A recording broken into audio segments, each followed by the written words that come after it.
Popcorn World.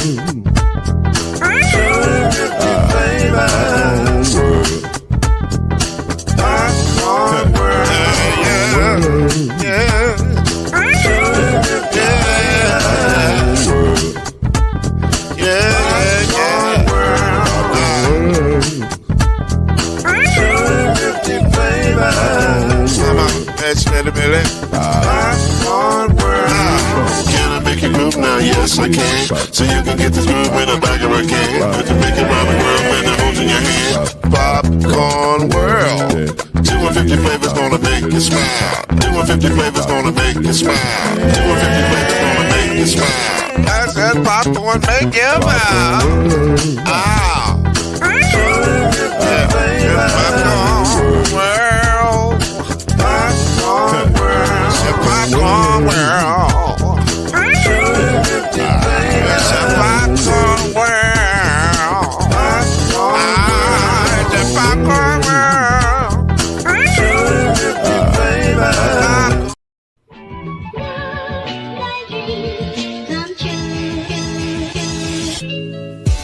Now it's time for Believe in the ACC with our starting lineup.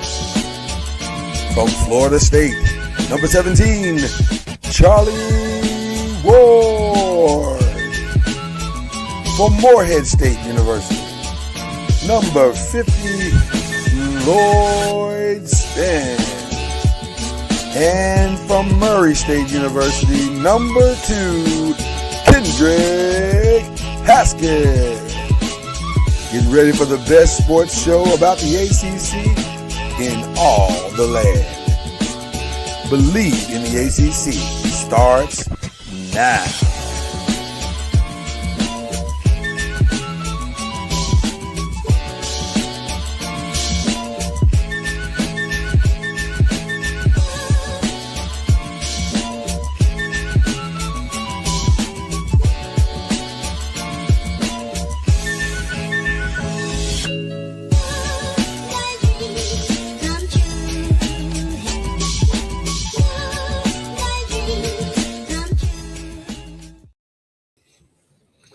Yeah, man.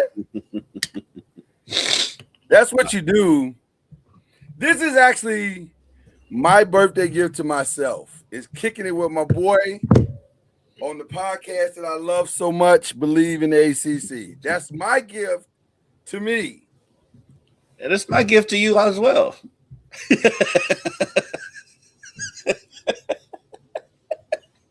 Happy birthday, Lloyd. It's a cold world out here, boy. Cold blooded. And I don't even mean the rapper. That's just a cold, it's just a cold world out here, man. Yes. Okay. Well, listen, I'm glad to be here on so many levels today. I'm glad to be here. This is Believe in the ACC, and it's the Press and Pros. It's both, because it's what we like to call here a mashup. We mash two podcasts together into one and see what happens. Usually hilarity ensues on a week-to-week basis, and we have a really, really good time. We both leave smiling. Let me be very clear, because I'm sure there's some people watching that don't live in the Louisville, Kentucky area that are completely confused as to why my brother Kendrick Haskins has a toy tiger shirt on right now. Like, what is happening? But if you know, you know. You know. Toy tiger, legendary. And that's all we're going to say about that. In fact, that's all we can say about that. So shout out to the Toy Tiger. Shout out to the Tiger. Has left a lot of people satisfied and in great joy. There you go. Okay, I'm glad to be here with you guys today. It's going to be a fun show as always. We got a lot of things to discuss. In addition to the ACC, and we'll do some other stuff. I didn't know how to really tackle this, so I think I want to do it now because we probably got a lot to say about it, and then that way we won't have that hanging over the show. But obviously, the biggest story, at least for us in college football right now, is the passing of Lou Holtz. That is a massive, massive story, especially for our generation. Because I was thinking about this, Kendrick. Lou Holtz, when we were growing up in the 80s, probably the first iconic coach that I remember. Like, I don't remember. Like, there were others that Bear Bryant was at the tail end of yeah, his Bear career. Bryant was at the tail end. I can kind of remember Bear Bryant some, but Whatchamacallit was at Ohio State. He was at the tail end of his career too. Yes, with the Woody Hayes. Yeah, Woody Hayes, yeah. Woody Hayes, and then Paterno was at Penn State. So it was There was Paterno. He's in that group. Yeah, but like we're talking about our first like memories of a great coaching name. It's probably Lou Holtz and Joe Paterno, because the other legends were at the end of their careers. And he was one of the ones that I really, really liked. Like, you know, when you're a kid, you're thinking, I want to go play for Bear Bryant, I want to go play for Joe Paterno, I want to go play for Lou Holtz. Those are were at the top of the list. There are a few others that you might, if they offered, okay, you know. But those were at the top of the list. Lou Holtz, and I'm very familiar with Lou Holtz, ironically, because I'm sitting in the state that probably was the first state to put his name on the map, which is Arkansas. And we, oh my God, Lou Holtz was iconic here. Like I don't even really remember a great Arkansas team before Lou Holtz. Like maybe I'm sure there were some good Arkansas teams, but the Lou Holtz Arkansas teams were great, and we loved them tremendously. And then we were so sick to our stomachs when the stinking Notre Dame came in and snatched them away. But I still loved him. Like there's no way not to love him. I mean, being in Louisville, Notre Dame's not that, South Bend's not that far away from us. Not that far away. Right around a few people that played under Lou Holtz. My boy Ben Foose and my boy Tony Driver. Yep. And so he recruited the area, and he'll always be recognized for his speech patterns. Put it lightly. And that crazy lisp. Yeah. That crazy lisp. Actually, well, he was, when Louisville played up there this last time when we went up there, he was at the game. They showed him. He was in the box across the stadium from us, so I could see him. But yeah, he was a great coach, and he's the last coach to win anything at Notre Dame. Yet they still think that they're the hill. Well, he is the reason why they think they are the greatest thing since sliced bread. He's part of the reason.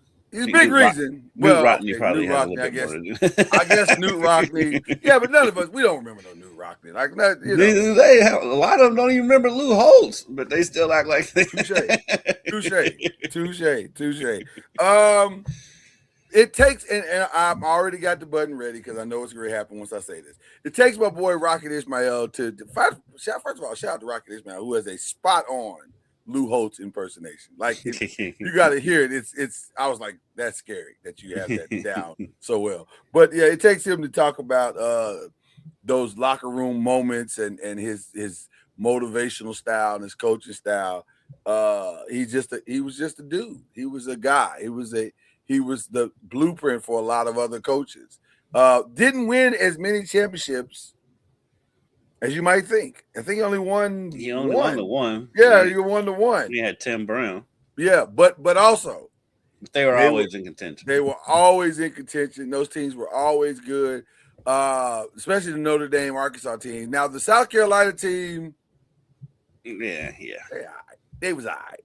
But at that point, he was like, I'm really, this is just a check. I'm trying to get this security blanket set up, and he got it set up quite nicely. And then did a little broadcasting.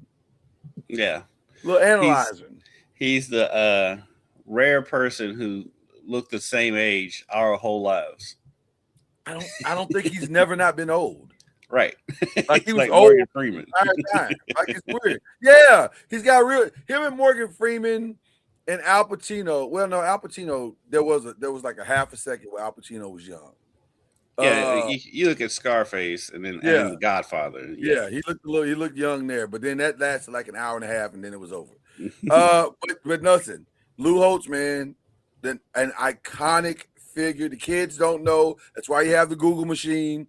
Go Google it today, and you will see that Lou Holtz was the first real, like in my mind, especially from where I live, because I was living in Arkansas at the time, he was the first iconic coach for me that I remember. Like, it just, you can't say enough good things about him. And they say never meet your heroes, but when you meet him, he's exactly what you think he would be, and in some ways even better than that. Like, he was a good dude. He was a really, really good dude. You know what he reminds me of? When I met Coach Schnellenberger the first time, and I was like, I don't know how this is gonna go, because I could see this dude being the jerk, but he was not. He was fantastic. Coach Schnellenberger is awesome. No, Coach Schnellenberger was awesome. I remember when Louisville played Wake Forest in the Orange Bowl, and he was at Florida Atlantic at the time. Mm-hmm. And we stopped by to do a story on him, and he could not have been nice. He took us all around campus, took us to his office. He could not be more excited to see us, just because to see some Louisville people. And yes, Coach Schnellenberger was awesome. So RP to two legends. Yes, yeah. A mutual friend of mine, a mutual friend of ours rather, got me his number. That was one of my first interviews, and he was like, he'll answer and he'll do the interview. I was like, you'll do an interview with me? He don't know me, and my show is brand new, and it's on a Saturday. Like, what are we talking about right now? And so he was like, "Nah, he'll do it." And sure enough, he did it, and we had a good time. We had a really good time. And then was like, shout me out when I met him. He was like, "Hey man, you the guy? Oh, I appreciate you, man. It was a good time." I was like, "Oh, thank you, Coach Schnellenberger." Okay, so Lou Holtz was cut from that same cloth. Just a class act, great dude, great time to be around. Football knowledge is crazy. Like, remembered everything. Just a good time. So shout out to Lou Holtz, to the great football coaches are weird with their memory. They remember a lot of stuff. Remember everything, like plays and Gatorade color. Like, they crazy. It's crazy. It's kind of like low key, like probably anal retentive, but it's still. But it's what makes them great. It's what makes them great. Yeah, it's part of the reason why football coaches are the most paranoid people walking the earth, too. Also that is also true. Okay, so I want to give Lou Holtz his minutes, man, because he's more than earned them. I was hoping Charlie would get here early. If hopefully he will make it. I'm not really sure. Like, I think Charlie and them are on a weird schedule today, so he may not make it. Speaking of weird, are you watching Get Up right now? I am not, actually. I literally just turned it off. Did you see what Shea walked into the game wearing last night? I did. Now that, let me tell you something. Tell me you got money without telling me you got money. You think he paid for that? That's a great question. I don't think he paid for it. I don't know. That looks so expensive. I think you might have to pay for that. Like, you know how some things that you can get that on the just show it to everybody. I don't think he pays for. I don't think he pays for 90% of what he wears. Nah, I think he paid for that one. He's clothing because they gets that designer out there when they showing that. So it does. Like they give him stuff. It does. Oh, you know what? You know what? That's how I would start the press conference. Like, I just need to know, did you pay for that? Like, I mean, was that? Are you big up in that guy? Is that how you got that? But I got to know how you got it, because it's listen. Now here's the better question: do you think you can pull that off? Who? You? Hell no, not as cool as Shea.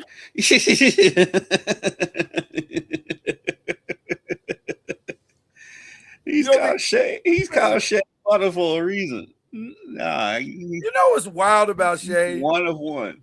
Shea is one of the greatest basketball players in the world right now, and also, low key, he might be the best dressed in the NBA. Like, it may not even be low key. It's not low key. He just snatched that title away from everybody, didn't he? Because your boy was trying to get that title. Russell Westbrook stuff never hit for me, ever. He took chances. Well, and Shea takes chances too. Shea takes chances, but he takes chances that other guys can go, oh, okay, I see. Like, I've never seen a guy look at Shea's choices and go, nah, fam, I ain't doing that. Most of the time, like today was one. Well, last night. You think brothers wouldn't rock that? No, I think brothers is trying to rock that. They're not gonna rock it now because you can't wear it now. But no. You can't see Russell Westbrook would totally wear that. Yeah, he would. Kyle Kuzma, and I was Kyle saying Kuzma. Kyle Kuzma would wear it. I'm just talking about me and you. Well, we're aged out of that anyway. But like cats that age. There's a song that appropriately answers what you just said about whether or not I would wear it. And I believe, and I fancy myself a singer sometimes, but also, but it's like hell to the no, to the no. I can't wear none of that. Nor it's not even a confidence thing. I don't think I'd look very good in that. I think I'd look crazy in that. And I'd look crazy trying that. And we're also in our 50s. That's well.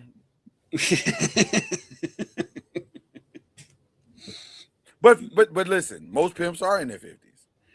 True. Speaking of, before I know we're gonna get to this and the other stuff, but since I just brought up pimps, I have to say this now. This Cal State story is wild. Have you been keeping up with that? No. Oh my God. The coach of Cal State was just indicted for let's take Lou Holt's name off of that. I don't want Lou Holtz associated with this. The coach of Cal State was indicted for being the head coach and also pimping and selling drugs throughout the program. And then on that note, we bring in Coach Charlie. What a time he could not have been. What a terrible time to bring in Charlie Ward. No, it was the best time to bring in Charlie. Coach who's a pimp. Who was that? There's the head coach of Cal State. I think his name is Kenny May. I think is his name. Cal State Bakersfield. Listen, Charlie, now I don't want to lie to the people. So y'all keep talking amongst yourself, but I'll get it the accurate. I was just gonna go with the coach of Cal State, but the fact that there's a bunch of Cal States, that's the problem. I know there's a ton of Cal States. The fact that he is supplementing the NIL with pimping is wild to me. Like that's crazy work. He's like, we got to make this. I'm thinking it's got to be a Cal State that's near the Bay Area. It's got to be one because that sounds very Bay Area-ish. That does come off real. Put your stunner shades on, doesn't it? It does. It's giving E40 Ghost Ride the Whip. So what are we doing? We're trying to make the NIL the best way we can. It's what's happening. That's what's happening. You listen. Choices got to be made, Charlie. Some people think that's a good form of art. Kevin Mays. I'm sorry. Kevin Mays is the name of the head coach that has been arrested. What school? Cal State, Bakersfield. It is Bakersfield. Yes. Oh wow. You would never think that would happen in Bakersfield. I've heard nothing but positive things in Bakersfield, but apparently they got pimping, pandering, illegal weapons possession, and human trafficking. What are we doing? NIL, you know how hard it is to get the NIL money, Charlie. He's trying to figure it out. He's figuring it out. He's thinking outside the box, Charlie. What you see is crime. I see as creativity. Like I said, some people see that as creative form of art. I mean, listen, I wouldn't have done it. I wouldn't have done it, but listen. It's probably not the best way to go about doing things. Some things he didn't know. He was saying, listen, what if? Hear me. Can you imagine that meeting with the head coaches? Guys, hear me out. I'm gonna go out on a limb and say maybe they didn't know he was just doing this on the side, and that's where we will disagree because you cannot run a illegal weapons, pimping, and marijuana thing all on your own. Nobody has that kind of time, Kendrick. I'm sorry, y'all got to work together. We got to work together on this. Gottlieb coaches and does a radio show. Yeah, that's turning out. You see how that's turning out. Okay, let's move away from pimping because this is not Charlie Ward's brand at all. Pimp since pimp's been pimping.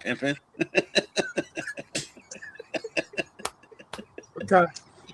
Did he have one of those cool boy brims?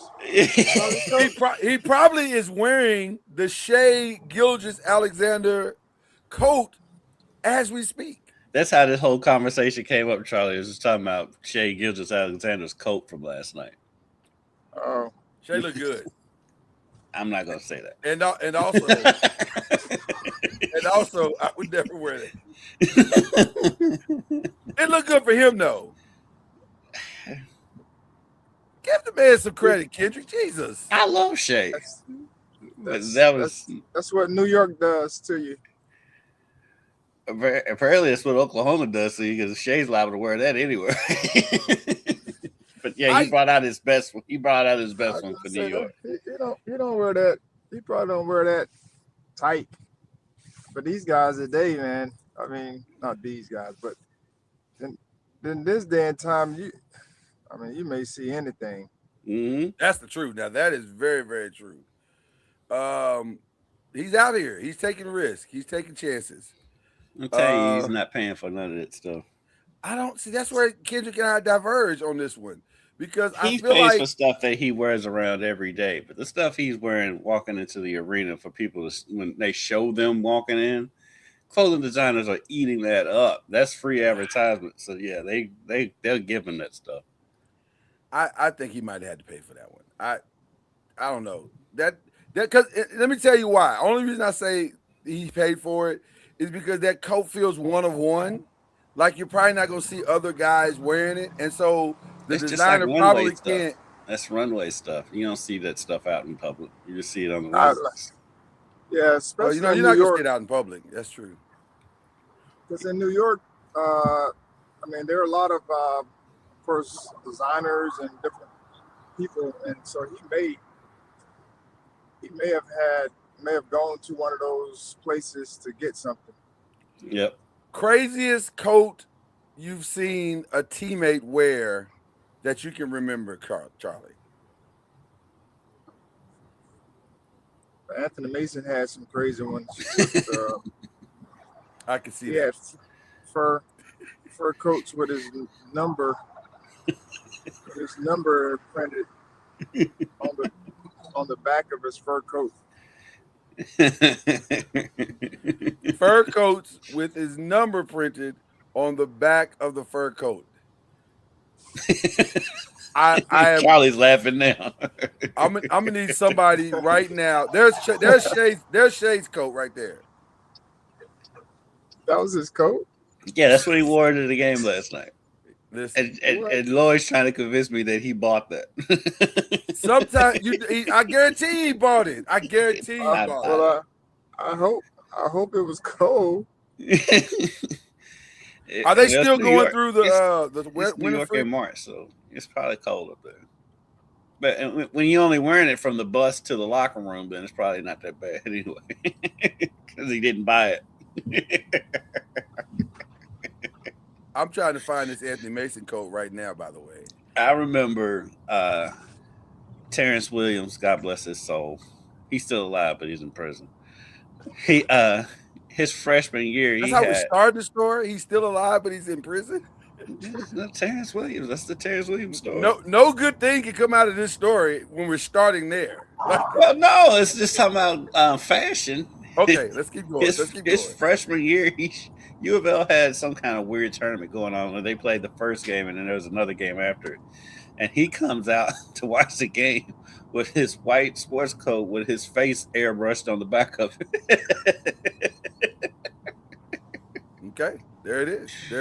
That was the Team Will experience. Listen, it's all about the presentation and how you start the show. Like the walk to the locker room is the start of the show. So if you watch that ABA show, they talk about that because they talk about ABA. That. Yeah. Okay, so who wore it better, Anthony Mason or Shea? Let's see Anthony Mason's presentation right now. That's pretty good.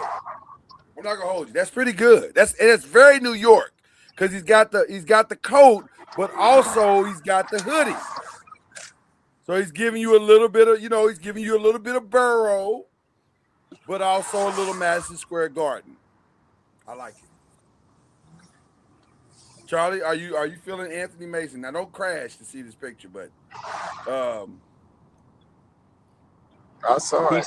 Okay. I was gonna say he saw it up close. firsthand. So you already know. Is this the one you remember? He had quite a few. He had quite a few. Shout out to Anthony Mason. All right.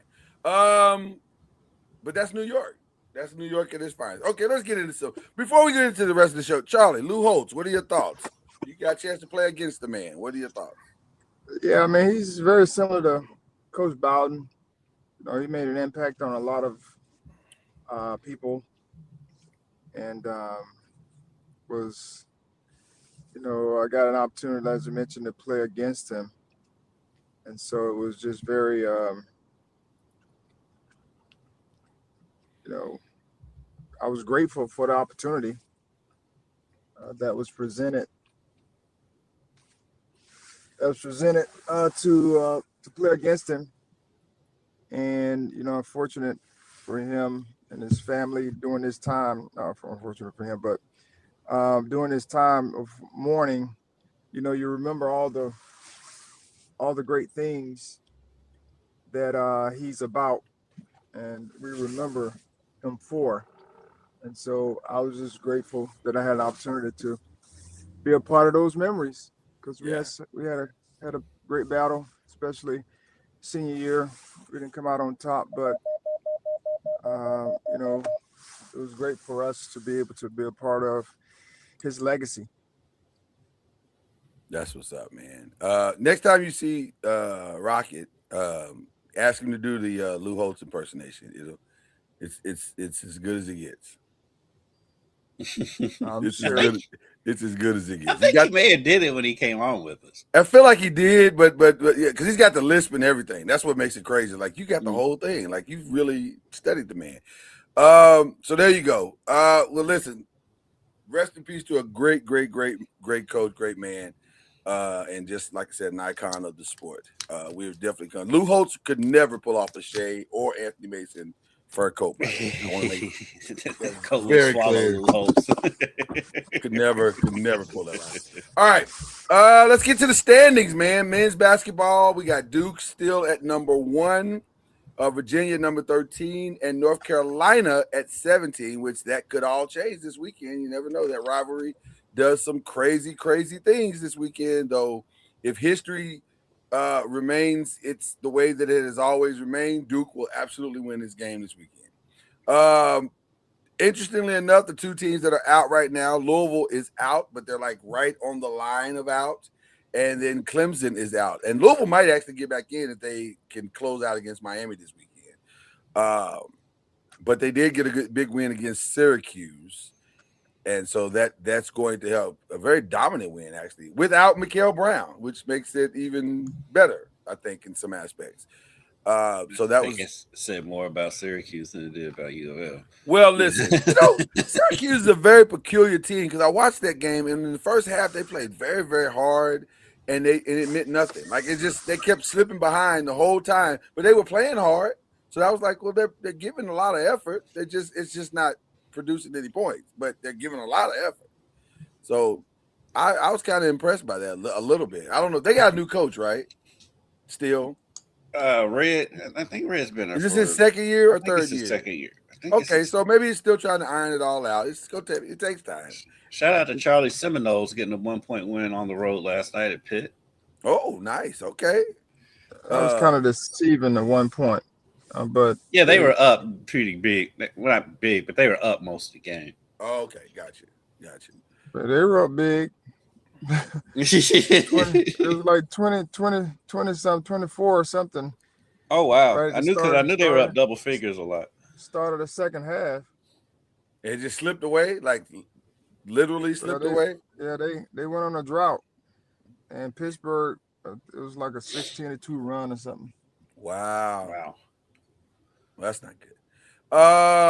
So you have the standings. I do. So for the men, it's Duke is first, Virginia is second, followed by Miami, North Carolina, Clemson, and then Louisville. Although this weekend could flip-flop that, but I think they're both set up for the double bye, regardless of what happens on Saturday. Clemson and Louisville can't flip-flop. Because even if Louisville wins, Clemson has a tiebreaker, right? Clemson has a tiebreaker. But if Louisville, Oh, I'm looking at the wrong. I'm looking at the overall record, and Clemson.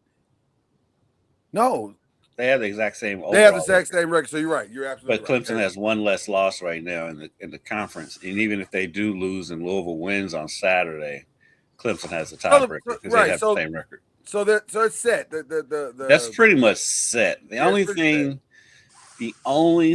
that could possibly change is if Louisville and NC State both lose and Florida State wins. Well, Louisville didn't play Florida State, or did they? Did they play? They had to. I was gonna say they had to. I think Louisville won because they played them on the road. Okay. FSU played on the road. I thought so too, but I'm not seeing it. I mean, they had to play, right? Yeah, they played. Did they? Because I don't see them. You're I right. don't think they played. I don't think they played. That's crazy. Oh, they didn't? No. I thought they played on the road. I was with you, Charlie. I thought. Yeah, I thought they played here too, but no, they did not play. They didn't play. Why didn't they play? That might be the better question. Why didn't they play? I thought everybody was just playing everybody. That's usually how conferences work. Right, right. Everybody plays everybody. Like, why are we not? Wow, that's crazy. They did not play. Okay, so there you go. So I don't know. So the tiebreaker then becomes the overall record. Overall, which Louisville wins that. Yeah. So that's pretty much set. Because like I guess Cal and Florida State. Well, the only thing that Louisville can do this weekend by playing Miami is pad their overall, which they need. They need to beat a ranked opponent. They don't have as many we beat ranked opponents wins as they probably need. Quad ones, as they call them. Yeah, they need a quad 1A win. They the only thing they could do on Saturday is improve their NCAA tournament seeding because their ACC tournament seeding is pretty much set. Yeah. Now, I'll ask you both. If either them or Clemson were to make a run in the NCAA tournament and somehow pull off upset wins, what would you seed a Clemson or a Louisville if they could make a significant run? What's their ceiling? You mean in the ACC tournament? No. Yeah, if they made a run in the ACC tournament, what would you think their ceiling would be in the NCAA tournament? 4, maybe 5? 4. Because if they were to win it, they most likely would have had to either beat Duke or Virginia. So safe. But they still get up to a 4. They still wouldn't put them that high. Not a 4 or 5, so maybe the ceiling is a 6. More 5 or 6. Because remember when Georgia Tech ran off their deal and won the ACC, I think they were like a 5 or 6 seed still. Wow. That was Alvarado. I do believe. I think there's a slight chance they could get up to a 4, but that's it. That's as high as it would go. But yeah, well, it'd probably still be around the 5-6 range. It would depend on if they got and had to play a Duke or a Virginia. They'd have to be Duke, not even Virginia. They would have to be Duke to get up to a 4 seed. Well, but here's where I'm going with it. It's not even just beating them. Like if you barely beat them, it probably won't mean anything. But if you somehow beat them by 10, then the eye test says, okay, maybe they're better. Maybe they finally found their groove and they're worth, you know what I'm saying? They're worth a 4 seed or something like that. You got to make a statement. Well, that's definitely a hypothetical because for sure. Let's just fake it. Let's just face it. How many games has Duke lost this year? 2, sir. 2. and 1 in conference. And how many points did they lose by? The one in conference they lost by 3. And then they lost to Texas Tech by 1. On a literal buzzer beater shot. Yeah. So my point is, unless they got some guys hurt, that's some of the big producers. They're not losing by 10 points, like to anybody. You're right. So we sit here with hoping, Hoping is because strong. because that's just not who they are. It's not. I was watching Arizona the other night. Arizona might be able to get them by 10. Maybe. But that's about it. Well, you know what's interesting about Duke? They have not lost a big game all season long, as far as like in big numbers. Like no game has been. I don't think they've lost any game by more than 3. It's two games. It's 3-1. It's the That's what I'm saying. But at the same time, if I saw in the NCAA tournament that some team shot some otherworldly numbers, now they would have to shoot threes to do it, but it wouldn't like completely shock me. So I don't know. Their defense is very good. That's their calling card, if you ask me. They play solid defense. So that would be the only thing. Like the defensive collapse would be the shocking part. Right. So, okay, let's get into the women. The women, into the women's side. The rankings for the women is. I just left to let it go. Well, listen, I was, you know, and you hear it and you're like, I got to fix that. Women's basketball rankings: Louisville is number 12. Crazy to me that Louisville is 12 and the women and Duke are 13. I still don't understand that. And it's been like that for a couple weeks now. I don't know why women's basketball is being disrespected in this manner, but they are. I think Louisville women start today. Is that or is that tomorrow? No, they don't start till Friday. Is it all Friday? Okay, wow. So that double bye is something else. Mm-hmm. So and then of course Duke won by default the overall. But now let me say this. Hannah Hidalgo is playing some really good basketball right now. Because that game she played this past weekend against Louisville, she single-handedly beat them. Like you can say that sometimes, and it's like, no, it was a team game. No, when she went out of the game, Louisville was up by like 6 or 7. When she came back in the game, they won by 3. So it's also. I don't think Louisville scored another point after she came back in the game. And then scored another point after she came back in the game. It was crazy. So, but actually, you know what though? After the way that ended, it kind of helped. Louisville kind of helped themselves because now they don't have to see her until the ACC championship game if she gets there because she's on the Duke side of the bracket. Right. So Louisville's path should be a little bit easier because they'll get the winner of Cal and Syracuse tomorrow. Yeah, they kind of dodged the bullet. Then all right, and then in the semifinal, they most likely get North Carolina, who they already beat at North Carolina. And so their path actually became a little bit easier because now Duke has to play either Virginia or Clemson, and then either NC State and most likely Notre Dame. So it actually helped them. It will be very, very interesting to see how this tournament is going to conclude. I don't normally watch the women's tournament until I'll really get into it probably Friday. Yeah. And then I'll go, okay, now that's what's happening. So, although this year it's going to be a little difficult because, my anniversary is tomorrow. So I don't know how I'm going to pull this off. I may be watching all these on tape delay. Shout out to tape delay, who hasn't been even discussed in years. Okay, Charlie, did you get a chance to see any of the First of all, wait a minute, hold on. I just saw the profile. Let's acknowledge the fact that Charlie is swagged out right now. The only thing that would take this outfit to the next level is your LeBron shoes. Did they give you your LeBron shoes before the tournament? Yes, they did. A pair, not the LeBron shoes, the green and orange that he wore. They gave us a backup pair. What's the backup pair? Yeah, what's the backup pair? Like, do they at least have the Rattler on it? At least. No, we're grateful for whatever, but no, it was disappointing. We didn't get the LeBron worn shoes, so maybe next year we'll be able to don those. But they gave us a backup pair, which I'm not trying to mess up your thing, Charlie. I don't want to mess up your thing, but this is skirting dangerously toward copyright infringement. Like I don't understand how the Rattlers don't have the Rattler shoes. Like I don't. It feels wrong. it feels.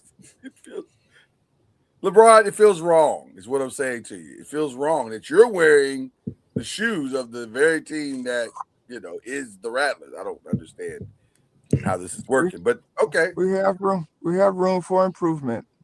Is that what it is? Is that why you're not getting the shoes? This is all based on the record of the judicious team? way of saying it. Yes. We definitely have room for improvement, and next year we'll be much better. So you're getting the shoes on the merit of your performance. That's okay. Well, I guess that's something. That's something. I don't know if it's that, but we'll have a better plan for next year. First year blues. Yeah. I'll just say this: you are a master. This is a master class of being able to handle the political side of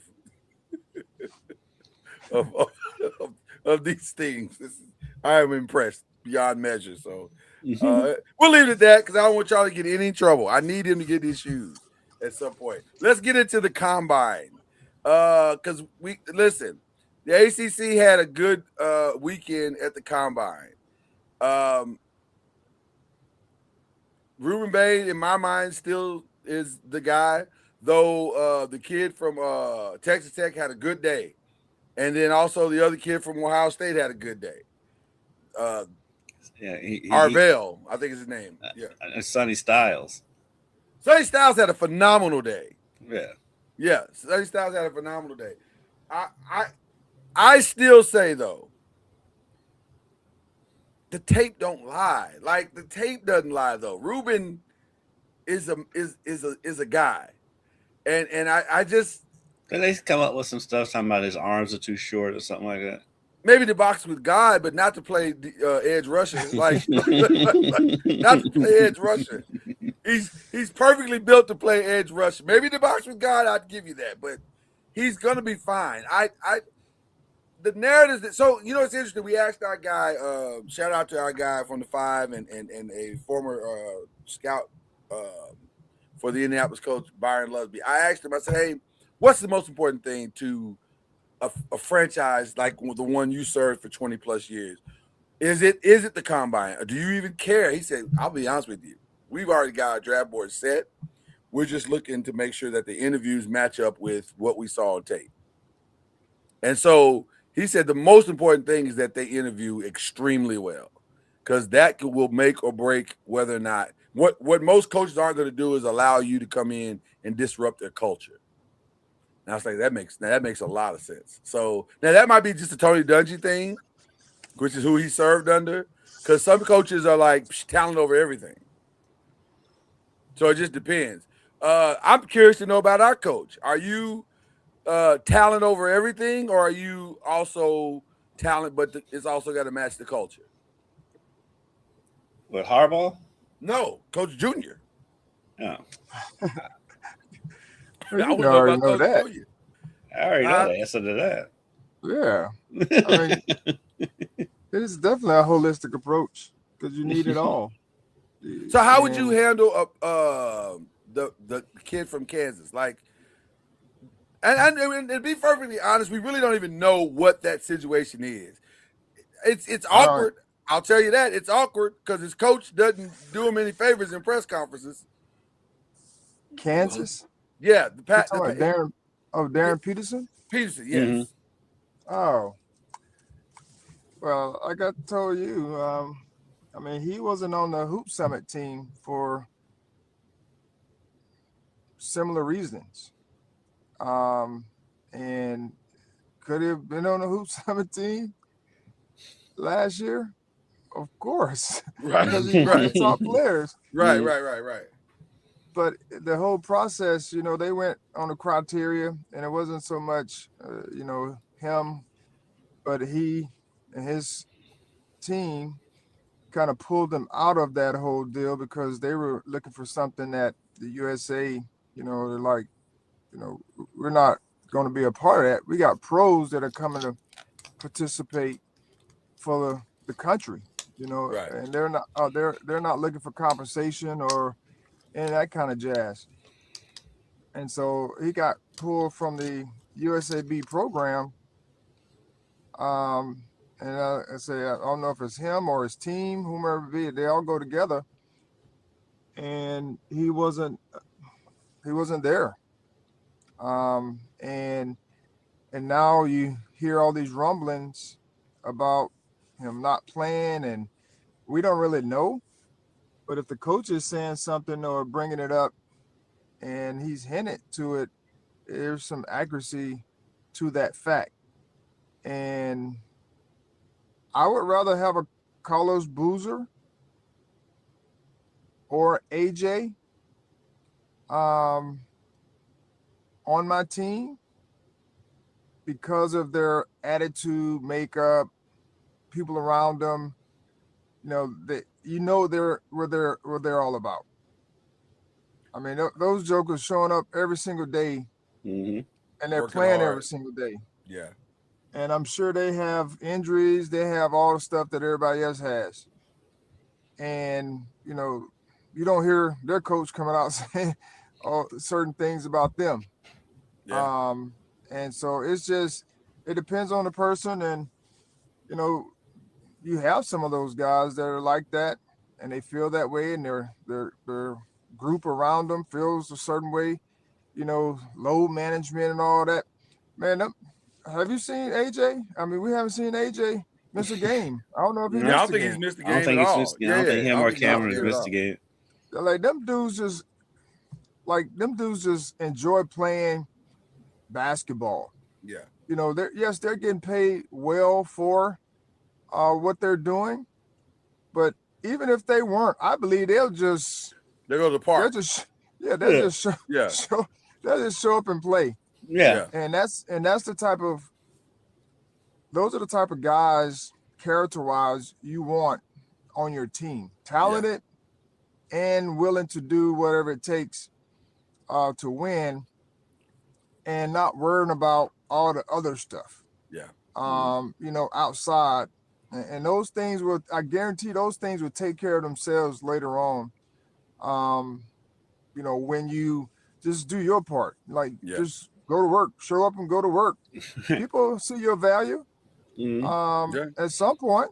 And so they'll earn more to me than someone who wants to be in and out, not say fully committed, but not fully committed to the whole process.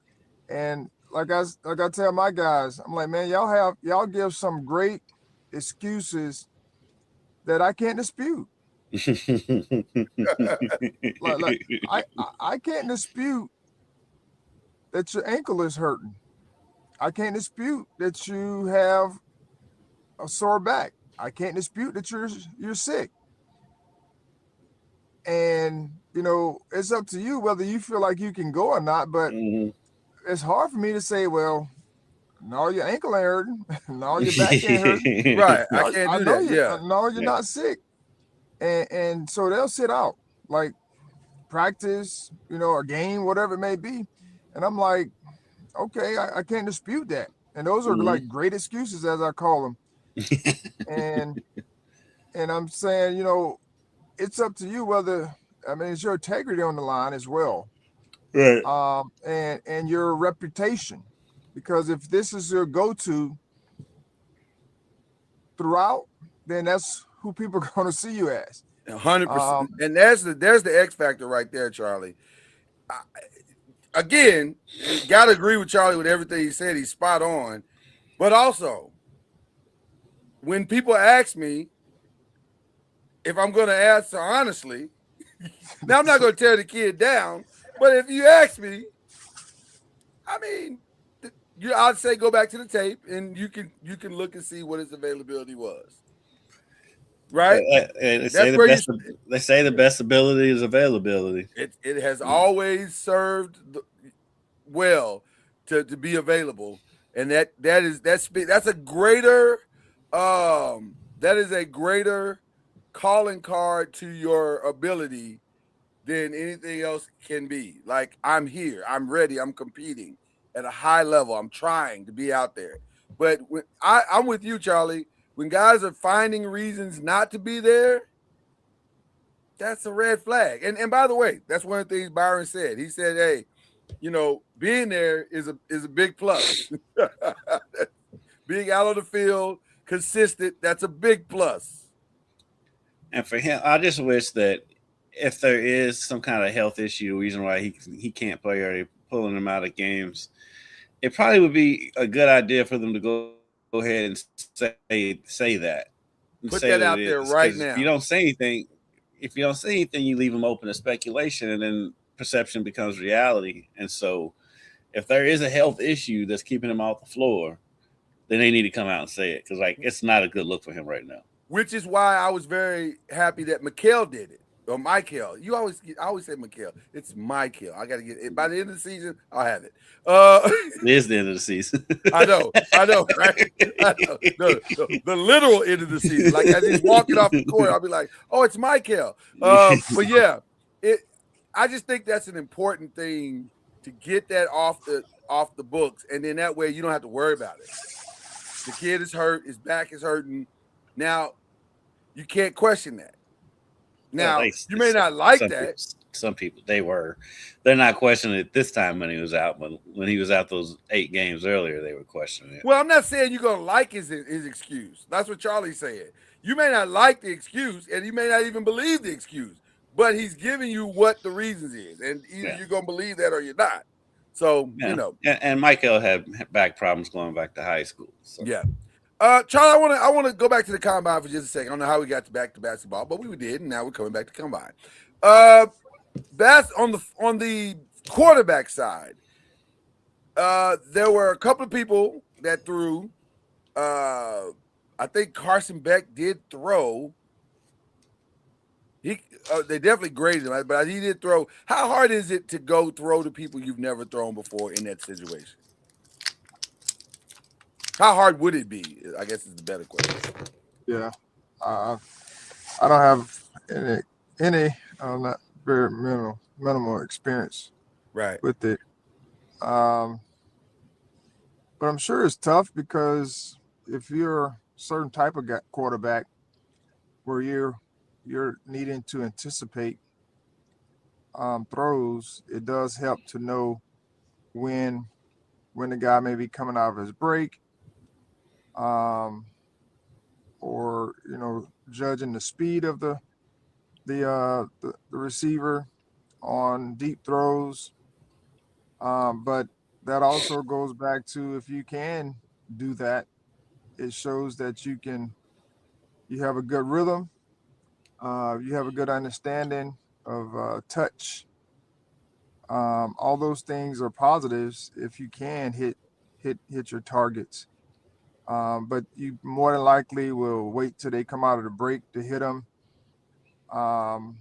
in a different window, because there's no defense out there. So right. So you don't have to try to anticipate throws and all those types of things. So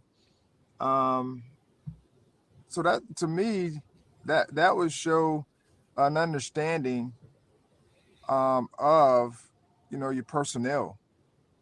If you're trying to evaluate a quarterback, and of course you need to hit your targets and all that, but if you're throwing to someone that you hadn't thrown to and you don't have a good rhythm, you need to be able to hit your target, but also understand who you're throwing the ball to as well. I mean, all that plays a big part. I think a big part in the evaluation. Yeah. Garrett Nussmeier had an interesting day. So did like I said, Carson Beck. Taylor Green, of all the peoples, may have walked away from this with the highest and best situation, because he ran like a 4.36, which everybody knew Taylor Green was fast. But also Taylor Green's situation may be just that he wasn't on a great team. Like, he didn't have a lot of help at Arkansas. So that might be the reason why he may walk away from this in a good situation. But wasn't he at Boise? I think he was at Boise at first. Yeah. So I don't, and that's something to think about too, Charlie. You bring up Boise. I don't love that you keep walking away from situations like that, but also I understand why you walked away from situations. Like, you understand what I'm saying? Like, it's a times weird, we're living in now, though. yeah, it's a weird situation. Because it worked out for Fernando. Mm-hmm. Sometimes you need to Fernando walk away. graduated. And he went to Cal. Yeah. To go to Indiana. But he graduated from Cal. Right. Which is the old school transfer.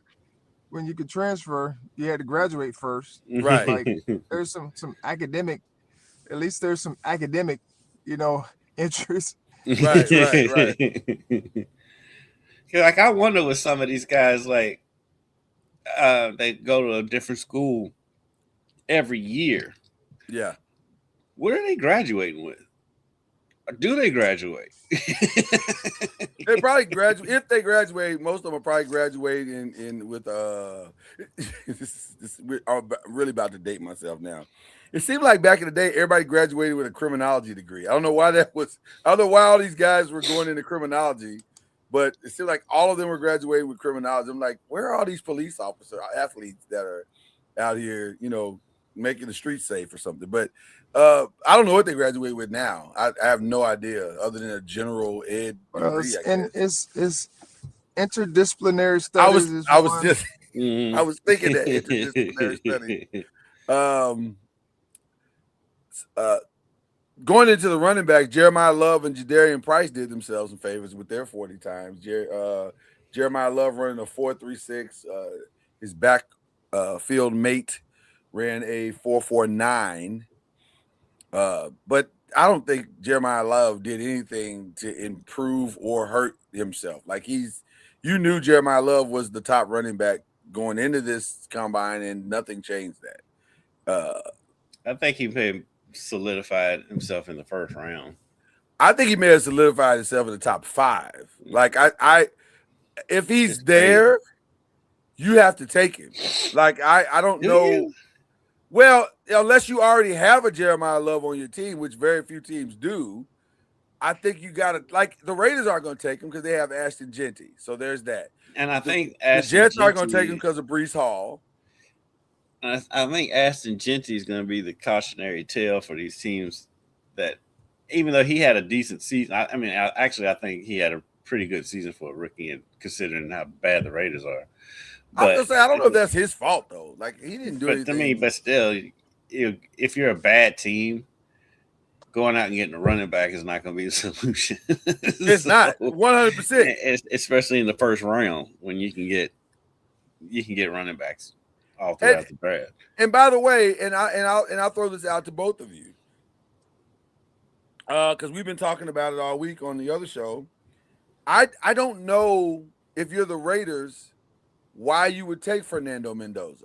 That doesn't make sense to me. As talented as the kid is, and I think his upside is good, but if you're the Raiders, we got a lot more problems than a quarterback, like a lot more. And by the way, do I want my brand? Because if you take a first-round quarterback at the top of the draft, that's your starter for next year. That's what you're saying. I'm taking this guy because I believe he can step right off out of his college uniform and into his pro uniform and start day one.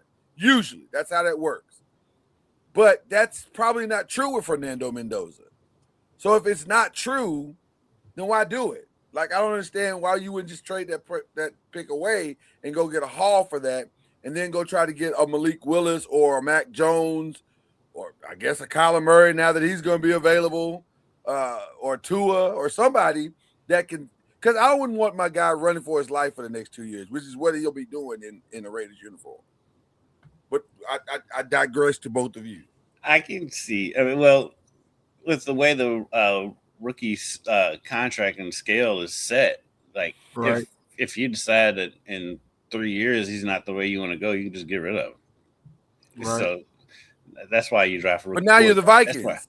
That's why everybody's drafting rookie quarterbacks. Is because you can, you know, or you don't, you learn pretty fast, and if you don't want them, you move on in another direction. Look like Arizona did when they got Kyler Murray, because the year before they had drafted the quarterback out of UCLA. What was his name? Oh gosh, what was Rosen. his name? Rosen, yeah. And so Kyle Rosen, is that his name? Yeah, is his name Kyle Rosen? I think so. Like and so they decided, and it doesn't hurt as much now to get up off of a young quarterback now as they used to. So that's why they get the younger quarterbacks. It doesn't hurt your salary cap, right? But it does hurt. Like, no, that's what I mean. It's Minnesota like looks you crazy can move right on. now. It's easier to move on. Well, Minnesota looks crazy because they got rid of a quarterback. 15 game winner. Yeah. And they're ready. It looks like they're ready to walk away from JJ McCarthy. If the rumors are true, they're going to walk away from this kid after 2 years. He's played like 6 games or 8 games or whatever. That's how they're going. You don't have long to prove yourself anymore. No, you do not. Which is crazy, by the way, because usually as a rookie quarterback, that's not how it works. You don't come in year one and you're the best thing since sliced bread. That's not how it works. And even if you are good, it's usually flashes. It's not like you're tearing the league up kind of thing. So the fact that tearing the lead up is now the standard is crazy to me. Because like Mahomes is the last good quarterback I can remember that sat his rookie season. Well, Lamar. But everybody else said most of his rookie season. Yeah, he said most of his rookie season. Yeah. And then because like I think Josh Allen came right in and started playing. Yeah. And he looked like a rookie quarterback. And Herbert has come right in. Burrow came right in. Yeah. So it goes either way. It depends on your system, I guess. That's why they're drafting the rookie quarterbacks, though, because they can get off of them if they don't like them and go in a different direction. All right. Well, a lot of great performances. The ACC was well represented. A lot of kids are gonna they at least got on some teams' radar, and will make it interesting, to say the least. I think the ACC will be well represented. There's a lot of names. I think Malachi Fields did well. I think Blake Miller did well. Peter Woods did well. Avion Terrell did well. A lot of guys played themselves, maybe even into the first, maybe even are going to get that first round look where they may not have got that first round look at the end of, before the combine came. So, but I'm excited about to see how the ACC turns out at the end of all of this. So, all right, let's get a FAMU update because we're in the home stretch now. What's going on with the Rattlers as they wrap up the season this week or this weekend, I guess? Well, there's only one game left today, right? Yeah, today is our last home game. Our last game of the conference. This is the revenge game against Bethune-Cookman. Yeah, we have a senior night, and it's looking forward to a good competitive game. They're the regular season champions. They've already wrapped up the number 1 seed, and we're fighting for our seed. We're right now tied for second with 3 other teams. And then there's 2 other teams that's, right there. So at 9 and 8. And so it's a logjam from 2 to 8. And today will determine the seeding. So we're trying to keep our name in the hat for the number 2-3 seed with the win. And if for whatever reason we lose, we'll at least be in the top 6, I do believe. But we want to at least keep our name in the hat for the 2 or 3 seed. Is there a first round bye for the league? Well, if top 6 get a double bye. So top 6 get a double bye. Wow. Okay. So right now you're there. Starts on the 9th. So right now you're there, and you just basically the goal is to stay there. Correct. Yeah. So we need to win tonight to Okay. control our own destiny Mm. as far as where we get seated and not get to 8 losses. From what you've heard, Charlie, has this been a great year overall for the SWAC? Have coaches said, "Man, this has been a really competitive year this year"? Um, I know in the past they've had good years, but I think I don't know, this may be one of the years where we have at least 7 or 8 teams that are capable of winning. 17 You know, over the champ. 500 seems like a good competitive year. Yeah, I mean, there's quite a few teams over 500. Yeah, So in the league, in the league, right, which in the league, yeah. which may be the norm. I don't know if it's not, but I know this year has been very competitive. How have you enjoyed your first year in the SWAC as a head coach? It's been a really good experience. Just some things I wish we could clean up, just from a sportsmanship standpoint. Um, but Sportsmanship, interesting. that's you know, and you always hear this is just how we do things, which to me is always the craziest thing when someone says that. But uh, overall, it was very enjoyable.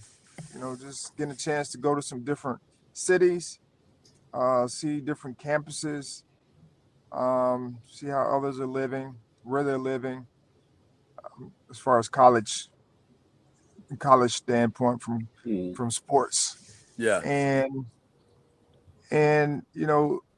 being giving guys opportunities throughout the season. So it's been a welcome experience, and excited about the future for sure. awesome. Kendrick, That was just year one as a college coach in general. I mean, it was as big of a step up from high school to college as you expected? Was there anything that came out of nowhere that you kind of didn't see coming? Not really. I mean, um, you always, regardless of where you're at, you're gonna have things that you have to manage and deal with, and on our level, we don't have all the bells and whistles and all the different things that you would desire. But you find ways. It's like a handyman. Like you may not have all the resources at your disposal, but you go and manufacture and because it needs to get fixed. And so and you might have to find different ways to get it fixed.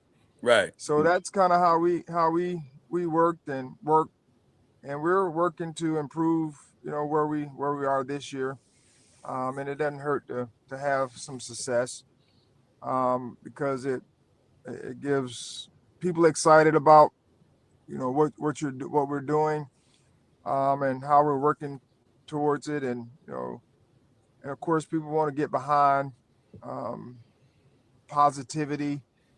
Of course, winning does help that, but doing other things outside of just the game to help build young men Mm. is something that we always focused on anyway. But I going from high school to college, people ask, there's different rules and regulations that you have to navigate around and through. But overall, and I've been blessed, when it comes to having quality players in high school and being able to do different things because of their IQ. Mm. Some of it we were able to build over the years, but just being able to hold guys to a standard, guys, uh, you know, work and live up to that standard, and then going from where I was to now, being able to help guys with the same type of understanding of basketball and life in general. You're able to do a little bit more because you have a little bit more time to work some things, but it hadn't been a big jump, from a lot of standpoint, from some certain things, but it's been a good deal.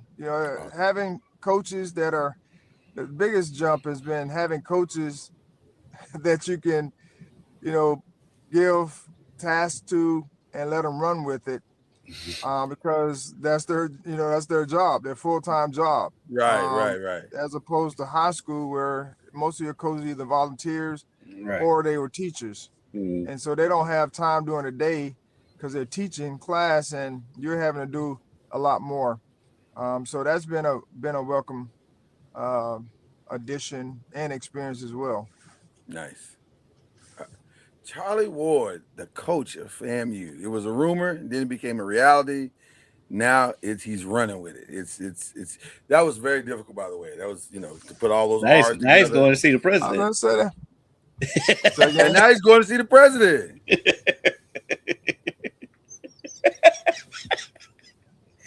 which president? of the You know, United States of America. Yes, that is another, like I said, like Hamilton talking about being in the room. Yeah. That's I'm looking forward to being in the room with all of those, which is crazy, by the way. Um, I'm not really representing everybody, but I'm representing quite a few people, hmm because there's quite a few people who aren't being represented in the room. Um, but at the end of the day, there's legislature out there, and there's talk about what needs to be done. And so hopefully what I can bring to the table is balance. And what I mean by balance is, I think there has to be a happy median between the institutions, um, and the student athletes. Yeah. And when we start talking about NIL, also when we start talking about agents, being registered agents, um, bringing some structure to the whole system. It's not trying to erase the system or what's going on, but it's just trying to bring some structure where you got to have some consequences or some things you got to think about. It just can't be, oh, I just want to move. Let me move. I'm, I'm right. be okay. And what I mean by balance is it's not just for the student athlete, it's for the administration as well. Yeah. And y'all have heard me talk about it time and time again. You know, let's bring some structure to, you know, finishing. Like let's have some character building type things where there's commitment, where we're talking about finishing a season. I mean, we got people leaving in the middle of the year. We got people getting hmm fired in the middle of the year. Yeah. Okay, if you want to do that, let's have some kind of consequence for that. And if you want to do it, okay, these are the things that you know on the back end. If I fire somebody or I leave in the middle of the year, I I can't go anywhere else Right. and just pick up and go. You know, and not saying that that's everybody would say, well, you can do that on a job. You can pick up and go to another job. Well, in some cases, some people can't do that. I mean, I they, can't they do may that. leave right. They may leave a job, but they can't find another job. hmm I I, mean, You know, we've got no compete. So, like, if I got tired of working at my TV station, I can't go work at another TV station in town for a year. I, So, that that I'd like that to say that that's a these are good. common sense solutions, but they're not. So what you're really talking about is, can we bring some common or create some common sense solutions to these problems that we're having in college sports that make sense and bring about fair play and fairness for all people involved, which I understand that's hard because we live in a capitalist society and that's just how it is. Like people want to win above all and at all costs. So that makes it hard. So, but there's and surely some things we can do. people try to equate sports with being a regular student. I know. And as we know, that is not that is not that's not the same because the student athlete is spending way more time in athletics for the Right. university. Not and people can go out and get jobs and all those types of things, and for their time, management piece. But for the student athlete, it's to me it's different It's very in different. that It's regard. very different. Yeah. But everyone tries to put it in the same vein. Like if a student wants to leave a college, they can go to another college and pick up wherever they want. That's true. I mean, Even within though, they have to have the credits have to match up and all that stuff. It's not as simple as just leaving. Well, and also that kid's not generating millions of dollars He's for his right, university. exactly, Okay, and a regular student, which I was one, I could go out and get any job I wanted to, right. but an athlete can't. Well, he's got one. He's got a job. He's got a job. His job is the to college play ball. the college athlete has basically a full-time job along with going to school, and people don't realize that. Kendrick, you can appreciate this. I remember some of the guys that went to my university and how they would get up at 5 a.m. and they have to go to workouts at 5 a.m. and from 5 to 7, they're doing the workouts. And then they got to go to breakfast. And then after breakfast, they go to class from 7 to 10 or 11, whatever. And they go back to workouts. And that. And we wouldn't see those guys until later on at night. Mm-hmm. That's called work. That's a job. That's a full-time job. That's a full-time job. That's by the way, more than 40 hours a week. I was going to say, that's like full-time with overtime hours. Like, what are we talking about right now? So, no, we are not the same college student. We're not. Nothing that I did in college generated $1 million for the university. Nothing. No. Probably cost of the university. Right. Yeah. I'm sure I cost them as much as in more ways than one. So, let's... I hope you can have a measured conversation in that room, Charlie, and hopefully some good things may come out of it. But I'll leave it. We'll leave it at that. We'll leave it at that. We'll leave it at that. But Charlie's going for the conversation. I want to put that out there. The conversation. Okay. Yeah.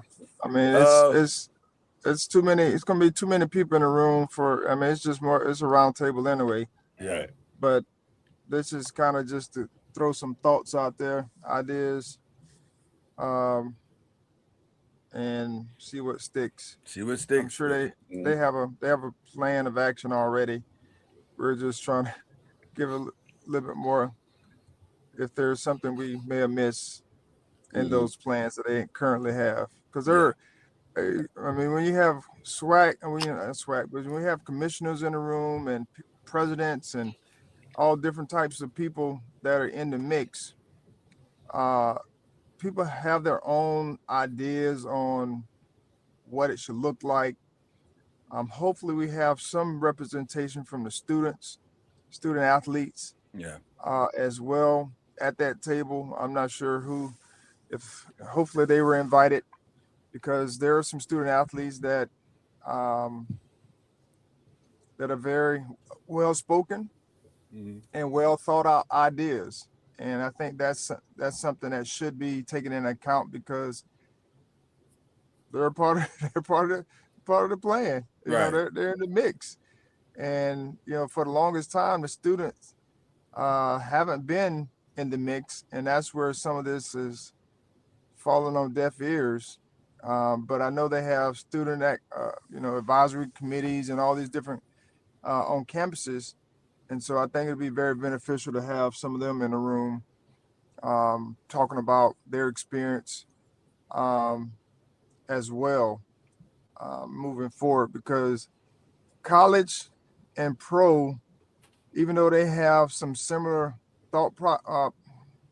similar things, the pros, their revenue is being generated the way it's being generated, but they only have to share that with either all the teams, which is 32, or how many ever basketball teams there are, 31.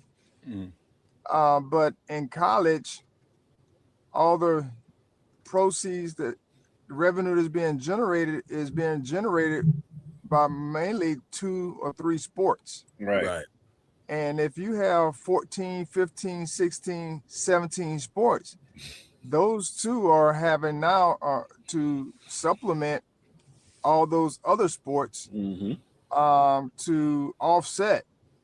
And so, yes, but I don't know if it's enough to be able to supplement, all the rest of them.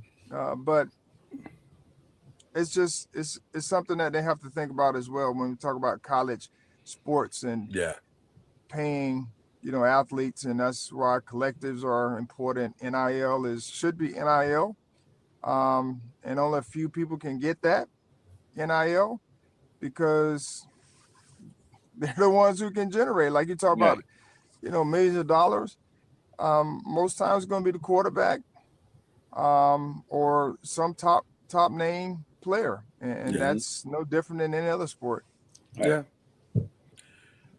Charlie, I don't know what kind of time you have. I know you have a day because, like, you literally have a game that's about to happen here in just a few hours. But I do want to ask you before I let you go about your Knicks. Came up slightly short last night, but a very fun and competitive game last night.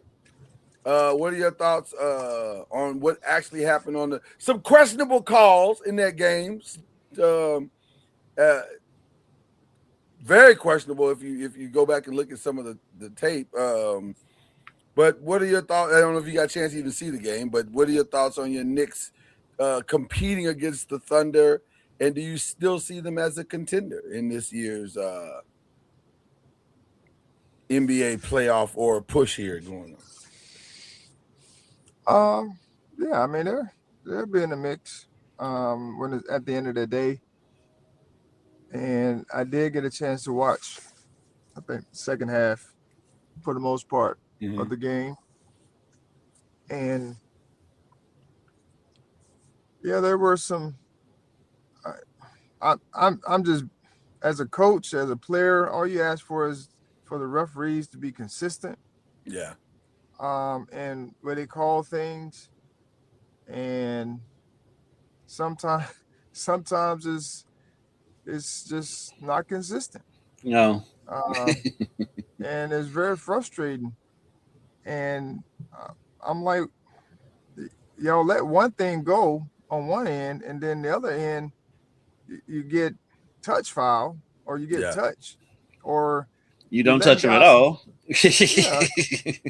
Or you're just letting guys hold them, and then the guy pushes him off, and the guy flops, and now you call a foul on the guy who's been held the whole time, and now he pushes the guy off, and you call that. And it happens in our game. Yeah. And I'm like, just be consistent. If you see the guy holding, and then the guy who pushes gets called for the foul, call the first foul. Right.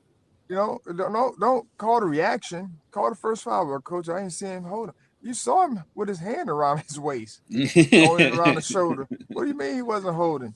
But it's just those inconsistency that I don't like, and it's just last night. I'm sure it was that way, but of course the Knicks had opportunities at the end to. OG had a good look at it. Yeah. Yeah, to hit a three to win, to tie it. Is Mike Brown going to be fined for saying the SGA does a great job of convincing the referees, probably better than anybody, that he's getting hit? Is that a finable offense to say that? I don't think so. He's not questioning He's not. the refs. It's true. It's It is true. very Yeah. true. And It's he's very not. true. And he didn't like you say, he didn't question the refs. He didn't really go at the refs. He's actually said it was true, and he was talking about Shea. So I don't think he'll get fined for that. He shouldn't. But there are guys that I'm like, man, yeah, he doesn't need help. Right. He doesn't. Like, why are y'all giving him help? Like, he doesn't need it. That was literally the thought I had, Charlie. Like, it's hard enough to beat the Thunder under just regular circumstances. Why are we adding the aspect of they also get calls when they need them? That just seems, now you're just giving them like a head start of unnecessary proportions. Like, we don't need this. Right. Yeah, that's what I always tell them. Like in our league, we have certain guys where they're consistently at the line, and I'm like, one, that sometimes they're creating contact, and secondly, I'm like, they don't need help. Like, but if someone else is fighting through that contact, you just let them play through. Right. Yeah, now, interestingly enough, also last night, just to kind of throw in something that happened, Alex Caruso and Isaiah Hartenstein left with injuries last night. Now, we have not heard to what extent these injuries are, how long. I saw Caruso when he went down. He took a pretty hard fall. He limped to the locker room. That was interesting. And then Hardenstein left because of a calf injury. And we know when folks start having calf injuries, that's, they usually sit them out for considerable amounts of time. Now, the good part about OKC is that they can sit their guys for considerable amounts of time because they have deep, deep benches. So they'll probably sit both those guys, and we may not see them the rest of March for, Yeah. I mean, they've been moving. I mean, they've had a ton of injuries. I mean, Jalen Williams has been out for a while. He's barely played this season. Yeah. And then Shea just came back, and they've had people in and out of the lineup. So if there's any team that can adjust, it's that one. Speaking of teams adjusting, I'd love to get Charlie's take on this. All signs as of right now are pointing to, and I guess this is why you do a documentary about your injury, and then you put it on a streaming platform. But all signs are pointing to Jason Tatum playing this season. Like that, I guess they're looking for a big ending for this documentary, and I guess him playing is the ending of the documentary. Would you do that if you were running the Boston Celtics? Would you play Jason Tatum, bring him back to the number 2 team in the conference right now with a Jaylen Brown who's playing MVP level basketball? I probably just tilted my own head in there. I mean, I wouldn't.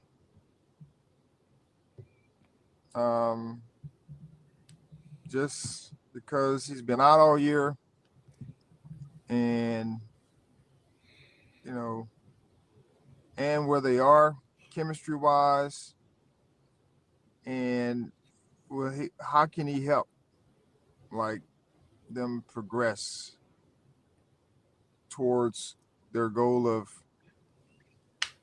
winning a championship? I'll just say that, because right now they have a good seed, but winning a championship, and is he really?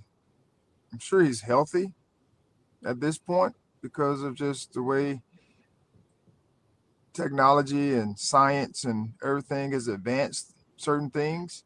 Yeah. So I'm sure he's healthy enough to play, and he'll probably play in some competitive games and the G League, which is something that's good for the G League to have if that's what they desire to do.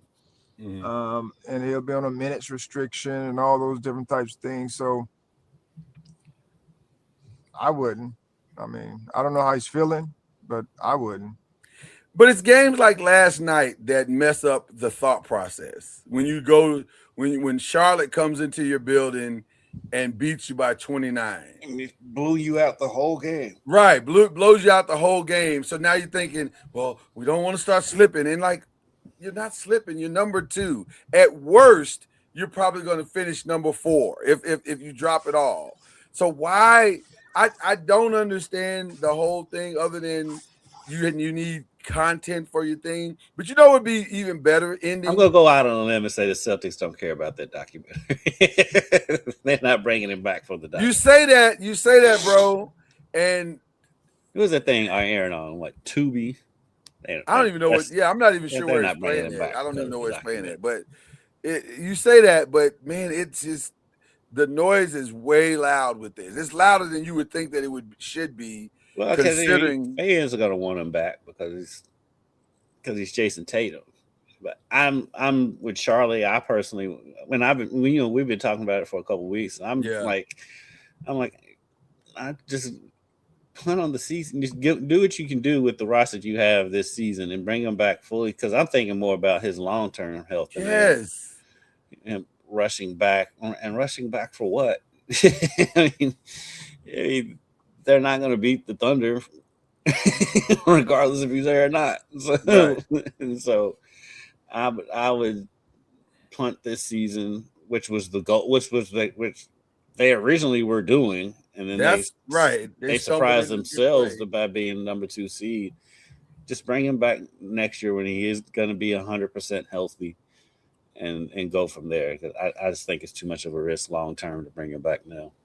It just seems crazy to me that we're even having this conversation. Every time it is crazy. That's also a shout out to technology these days that he's even able to even think about coming back. Yeah. All right. All right, gentlemen. I gotta check out. Well, I slipped in as many as I could, and you know, I'm glad. I'm happy we got something in. Charlie, keep it rocking, man. Go get your lick back tonight. That's the birthday gift I want from you. Get your lick back tonight. Okay, bro. Happy birthday and anniversary and all that. Now, my wife may not like that as an anniversary gift. I'm just gonna tell you up front. So if you think of something else, feel free. But I'm trying to angle for them shoes. I'm cool with the win. I am angling for the shoes, but also I recognize that if Charlie can't get the shoes, we probably ain't getting them shoes. Kendrick, not getting them shoes. We're not getting them shoes. All right. God bless you, brother. Appreciate you, man. All right. All right, man. Junior. All right.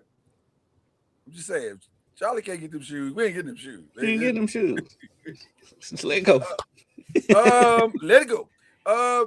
What do you think the biggest obstacles for the Knicks are? Inconsistency. Is Cat the biggest obstacle? No. Everybody coming for Cat's neck. Everybody comes for Cat every time, and it's like Cat's fine. I just think they're just target. Yeah, he's an easy target because he doesn't really say anything back. Yeah.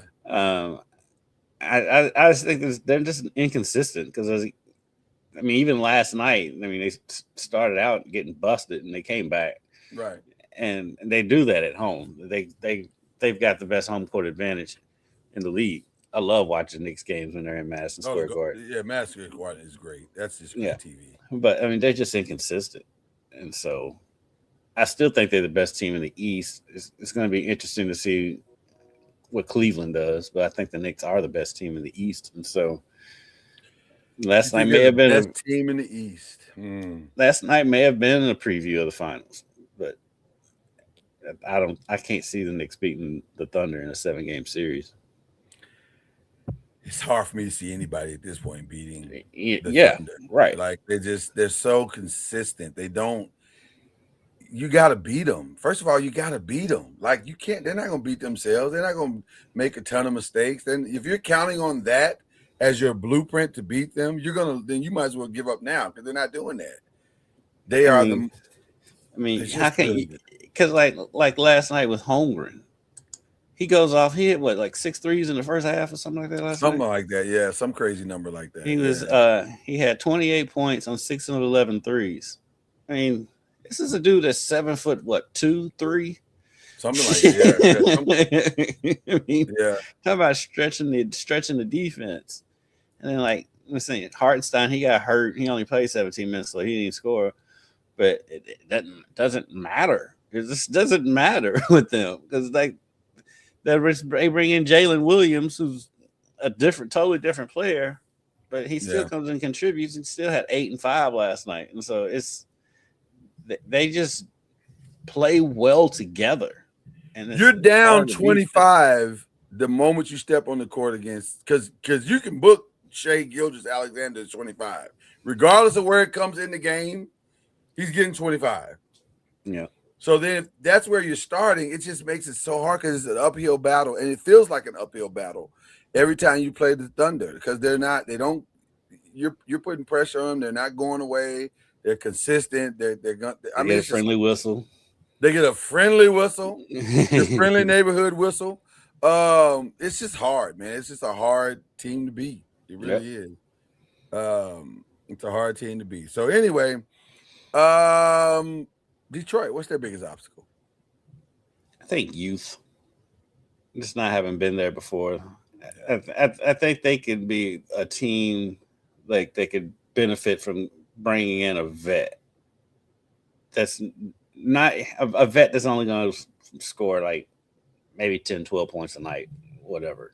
They need somebody to calm the waters when the waters get choppy. Yeah, and plus they also need somebody who can score because scoring is an issue for Detroit more than the use is scoring. Yeah, I don't know who that would have been though. I don't know who that would have been for them near the trade deadline, other than like you said, like a LeBron or somebody like that. Who would be ideal for them, but he just can't stay healthy is Paul George. Paul George would be perfect. Oh my God, he'd be a perfect Piston. No, but he just can't stay healthy. He can't stay healthy. Or Embiid. Embiid wouldn't be bad next to Duren, but again, can't stay healthy. Nope. And then what do you want to give up to get Embiid? Like, or do you want to give up anything to get Embiid? Like that seems. He's like the biggest conundrum in the league. Like, what do you do with this? Like? 'Cause I don't even know. Like, if the Sixers, what you do with him? I don't know what you do with them, but you need to do something. Like you can't keep doing this. Like if you're the Sixers, Paul George. The fact that maybe they did try and they just never got out because I never heard anybody saying that they were doing anything with Embiid or George at the trade deadline. I didn't hear any rumors about them at all. But at the same time, boy, you got to do something. You can't keep going on like this. This is a divorce that has to happen. It's because like the fear is that, and I understand the fear if you're Philadelphia. For one, you built the whole process thing. He's the last ember of that. And right. So you wasted what 10 years with this? A whole decade of basketball. So it's hard to let it go. And then like when he plays, he's still one of the best players in the league. And so it's hard to let him go, but at the same time, it's like he's the best player in the league that's not playing.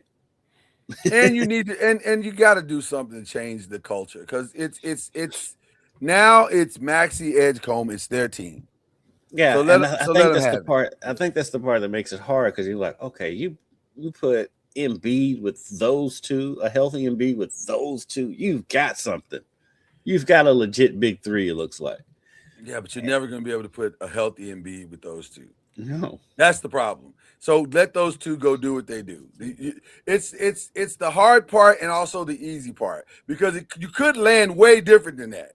But at least it's a softer landing because you got your backcourt solved. That part's done. Yeah. So now just go move on from the rest of it. Clear up the cap space and let's move on to something else. So, is there anybody in the West that is standing out to you other than the Spurs? And can the Spurs do it? What's their biggest obstacle? The Spurs, they feel like they've got just about everything, and they've owned the series against OKC. I think with the Spurs, we're just waiting to see what happens in the playoffs because it's real, yeah. And they're kind of like the Pistons too. We haven't seen them do anything in the playoffs yet because they just now getting there. So maybe their biggest obstacle is pressure. Can they handle the pressure? Yeah, can they handle the pressure? And they may be able to. I mean, they've got pieces, and so I hope that we get a Spurs Thunder Western Conference Final, because I think those two are far and away the best teams in the league. I'll tell you this: the one thing I do love is that, going back to our early conversation about guys that want to compete, Wemby seems like he really wants to compete, and De'Aaron Fox, and those guys want to be out there. I had a very interesting disagreement with my guys on Tuesday about Stephon Castle, and some of the guys are like, "Man, I would have boxed that kid up and sent him with some other picks and this, that, and the other to Milwaukee for Giannis." And I was like, "I wouldn't. I love what Castle's doing. I think he's. I don't think I like Giannis and Wemby together. I think that mucks up the spacing. Yeah. And now you got a real issue with both of their games colliding into each other. That doesn't feel right to me. Because essentially, if you have Giannis, you're essentially just making Wemby him the 4, and basically just have him standing out there shooting jump shots. Well, that's what's happening in LA in the Lakers, and it's not working. You got LeBron just standing out there waiting to see what Luka's going to do, and Austin waiting to see what Luka's going to do. That's just a ticking time bomb out there. Yeah, your turn ball. I don't like your turn ball. Like, it needs to still be basketball. Yeah, but if you put Wemby and Giannis together, they're clogging up the middle for each other. Right. So that means Wemby's got to step out and start shooting threes. And while he can shoot threes and he shoots them relatively well, you don't want him shooting like 10 threes a game. No, not at all. I think right now he shoots about 4 or 5, which is a good number. Which is a good number. We talked about this a little bit last week. The top 3 teams. My top 3 is different than the actual top 3. The actual top 3 in the West is Oklahoma City, Spurs, Rockets. My top 3 is Oklahoma City, Spurs, and the Nuggets. Right. And that is the most interesting paper, rock, scissors that we've ever seen in a long time in the NBA, because all 3 of those teams, depending on which one you choose, can beat the other one. And there are matchup problems on however the rock, scissors pans out. The Nuggets, they have to get Aaron Gordon back, though. And he's supposed to be close. Yeah, he's supposed to be close. Yeah. And we're sleeping on Minnesota a little bit. I think Minnesota's still right in that mix. They are. I worry, because Minnesota kind of has the same problem every year, in that when the rubber starts to meet the road, if they don't get the clear path, like, what is their path in that top 4? What is their path? Is it they need to go, assuming that Oklahoma City is going to be last? Well, we can't assume that. You can assume that. Do they need to be 1-4? Do they need to be top 2 or 3? They need to be in a 2 or 3 somewhere in there. And Minnesota? Then if so, who is the team they need to play in that 2 or 3? Well, I feel good for Minnesota against the Rockets right now. Okay. So I'm taking Rockets out. I'm saying if Minnesota is the 4th team, however we're assuming Oklahoma City's number 1. That's what I'm saying. Now 2, 3, 4 could fall any way you want. For Minnesota to get to the Western Conference Finals and beyond, well, not beyond. Let's just say to get to the Western Conference Finals, do they need to be 4? They need to be take Oklahoma out. They need to be in 2-3. Okay. I think so, yeah. With home court, or does it matter? Well, they're not going to get home court against the Thunder. No. I'm not saying that. I'm saying against the Rockets, or right. In that 2 or 3. Let's exchange Rockets with the Nuggets. I think against the Nuggets they need home court. I don't think against the Rockets they necessarily need home court. See, I don't have the Nuggets in there. The Rockets in there. You keep putting them in there. I'm taking the Rockets. We're right, but I'm taking. But I'm saying, but neither one of us believe that the Rockets should be there. I mean, and by the way, by the end of the season, I'm not 100% sure they will be there. I mean, we got what, 22 games left. lot can happen in 22 games. A lot, but not a whole lot. Because I mean, because they could flip flop. I don't see the Rockets dropping any further than 5. I don't see them dropping behind the Lakers, and so they're only a game and a half out of 6. I know it, but that's what I'm saying. I don't see them dropping all the way behind the Lakers at 6 though. But the furthest I can see them falling is behind the Nuggets. I can see if Aaron Gordon comes back. If Aaron Gordon comes back, I can see the Rockets coming to 5. Easy. Yeah. That's what I'm saying. I don't have. That's what I'm saying. I don't see them. I just don't see them falling below the Lakers. I think they're gonna stay right in that 3, 4, 5. Well, no, I think the top 6 is gonna be the top 6. If I'm being honest, I don't think anybody in the top 6 is gonna change. This is one of those years where I think the top 6 is probably set, and the bottom 4 are probably set. Other than maybe Golden State, Clippers flip-flopping because Steph never returns. And by the way, not even sure I would return Steph at this point. What for what? So that you can fight your way out of the play-in and get bludgeoned by the Thunder? He'll come back, though. Because, I mean, they've been doing that. Yeah, I don't understand it either, but they've been doing that. Well, I wouldn't do it. But that's for the new GM to figure out.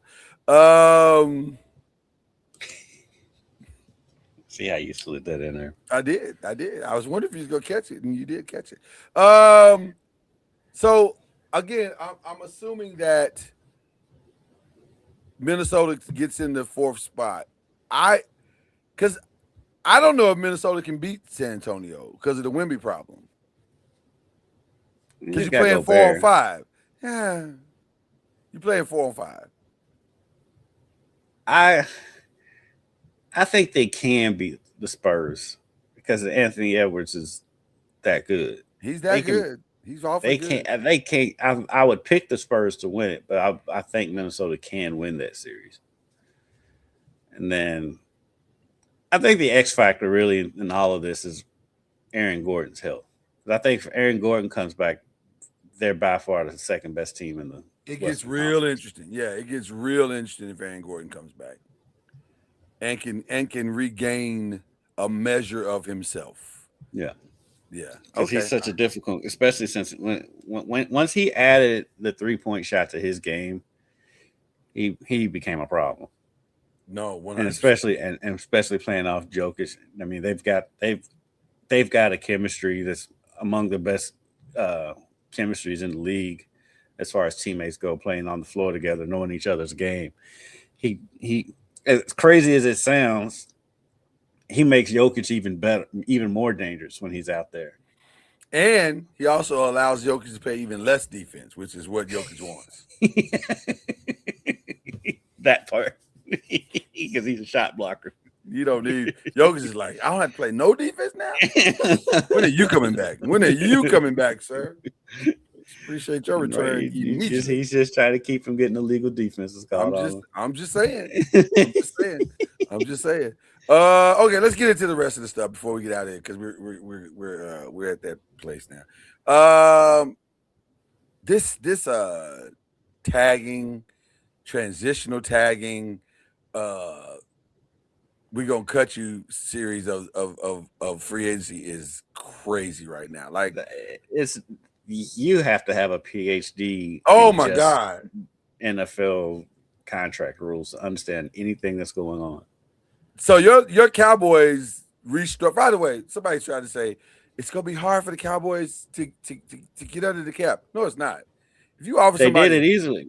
If you offer somebody a check to get their money early, that's not even a hard conversation. That conversation takes 5. That's a text. Mm-hmm. Hey, we want to go ahead and pay you out this much. Is that cool? Yes, it's very cool. Give me my money.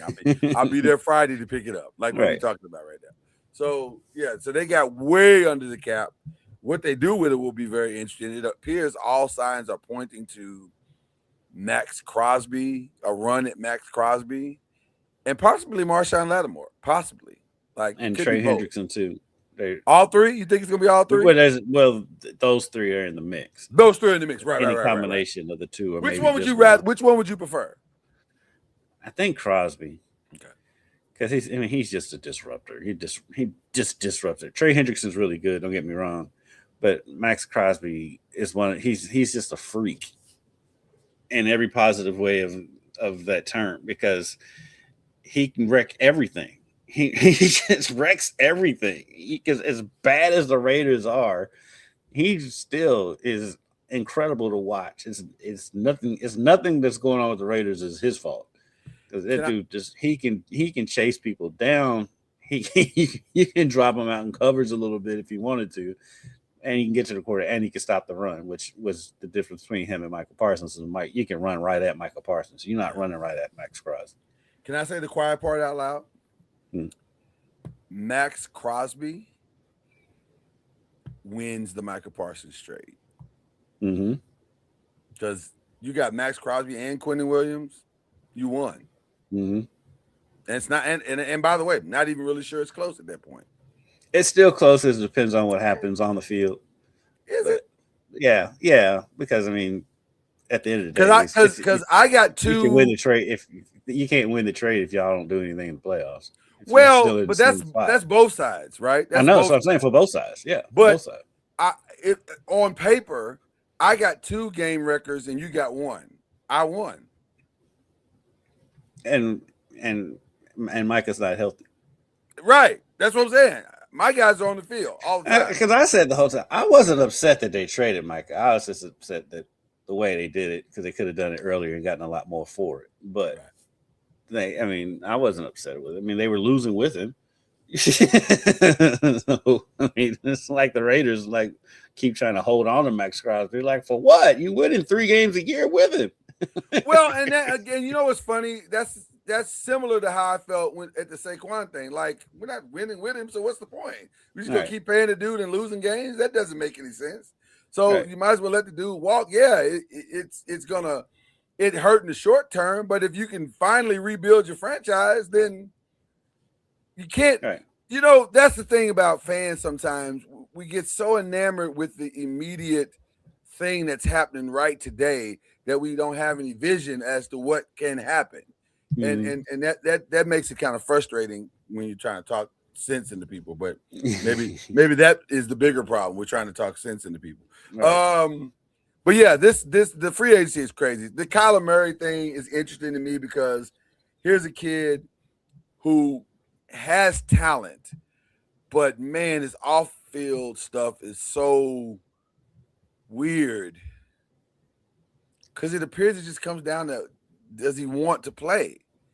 How seriously is he taking this? For Arizona just to let him walk, that's crazy. And I wonder what the trade value is, because obviously they're not getting the calls that they want to trade him. Well, here's the thing. I don't understand why teams do this, but they do it all the time. You've announced that we're going to try to trade you, but if we can't, we're going to waive you. Well, then that's the end of the trade conversation. Right. Yeah, you've lost all leverage with the other teams. There's nothing else to talk about. I'm going to stall you out and just wait and get them for nothing. The only thing you just did is let me go on vacation for a week, because now I can go when I get back from vacation on March 9th, I can call him and say, hey, man, heard you got released. How would you like to play for us? You know, so – and then where he ends up could be interesting as well, because – I was going to ask you that. So where do you think is the spot for him? I don't want him to go to the Jets because the Jets are just horrible. I've heard that the Jets are not kicking the tires on him. They're kicking the tires on Tua. That's very Jets. Which is right. That's about as Jet as it comes. Sounds like the Jets. You know what we should do? That kid that be getting all them concussions. Tua, let's get him. Yeah. That's about as Jets as it gets. Yeah, and we play in a stadium that's notoriously bad for injuries. Yeah, let's bring in Tua. That makes sense. That makes total sense. Ooh, that makes total sense. I can see. Oh, I didn't realize that Shea did his post-game press conference with this stupid coat on. Yeah, he's all in.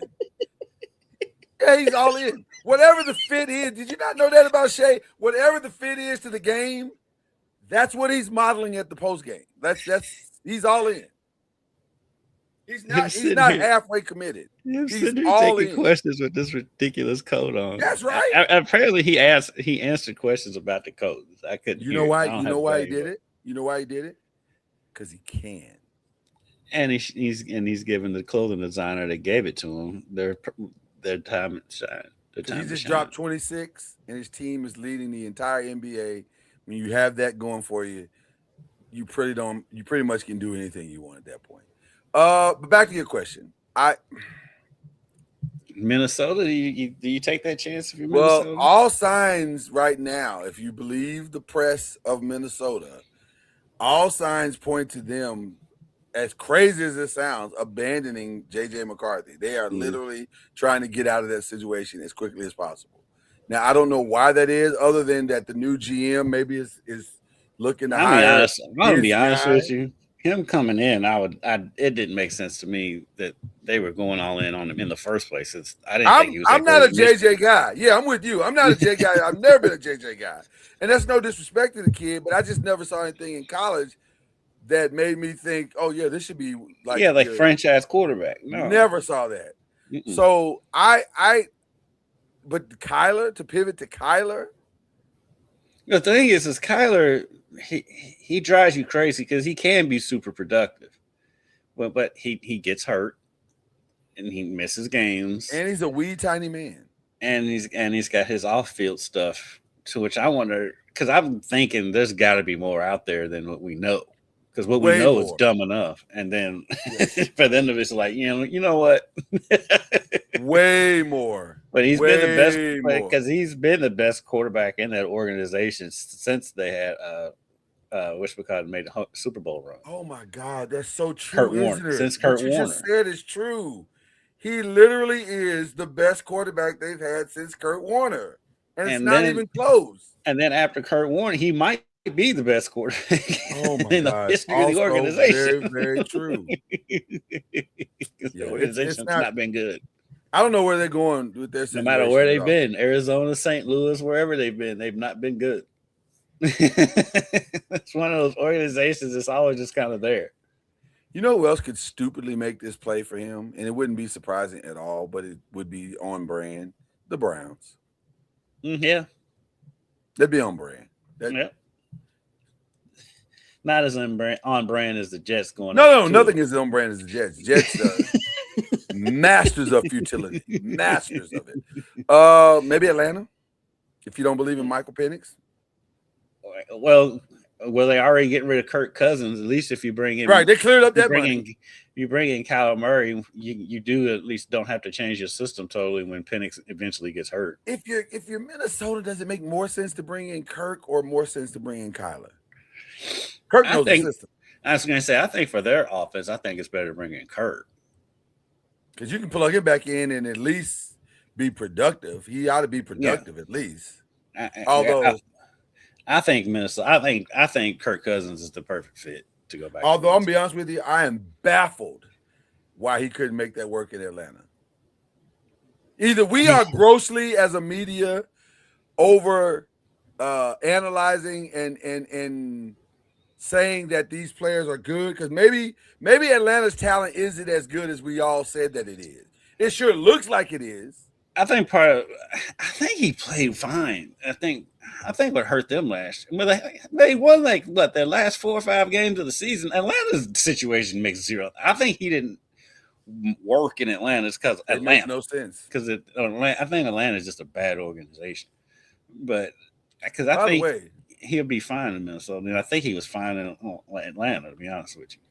By the way, in the most dramatic pivot that we've ever had on this show, shout out to the Hawks for sponsoring, wait for it, Magic City Night for the Hawks games. Did you see that? The kid from the Spurs.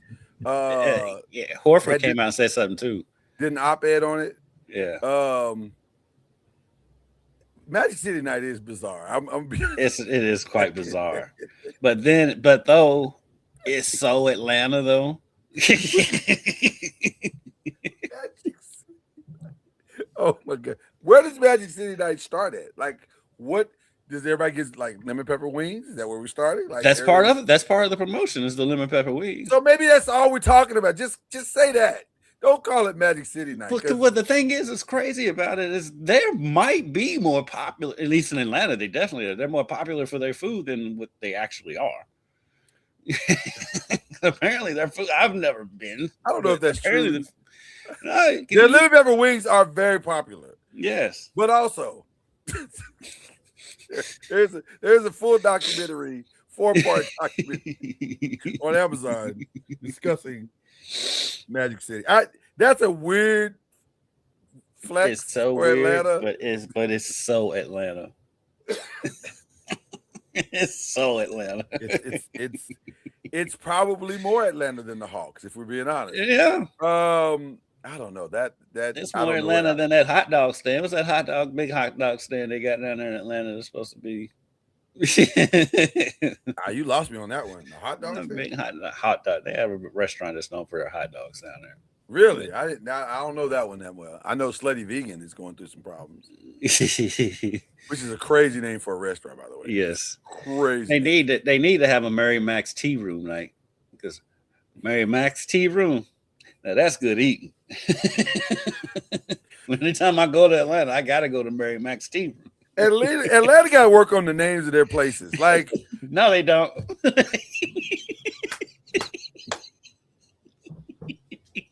It's Atlanta. Nope. As soon as you hear these names, the first thing that pops in my head is Alan Payne from CB4 going, and I'm black, y'all, and I'm black, y'all. That's the first thing that pops in my mind. Like, this is the blackest city in the universe. That's blacker than all of Africa. Atlanta ain't nothing more black than Atlanta. Nothing. In the world. DC and Memphis were like DC a word is trying. They're trying. Well, no. Memphis is not just black. Memphis is black and hood. That's different. That's a whole different category. Atlanta's just black. They just black for no reason. Just black because. Shout out to Magic City. Who brings me my wings? Is it someone from Magic City? I've never been there. I don't know. But it would be fitting though. Can you imagine being on the front row of an Atlanta Hawks game and on Magic City night, and my wings are being brought literally from somebody from Magic City? I was like, man, I got my money's worth tonight. Like, this really worked out well. I kind of feel like that's what's gonna happen. Oh my God.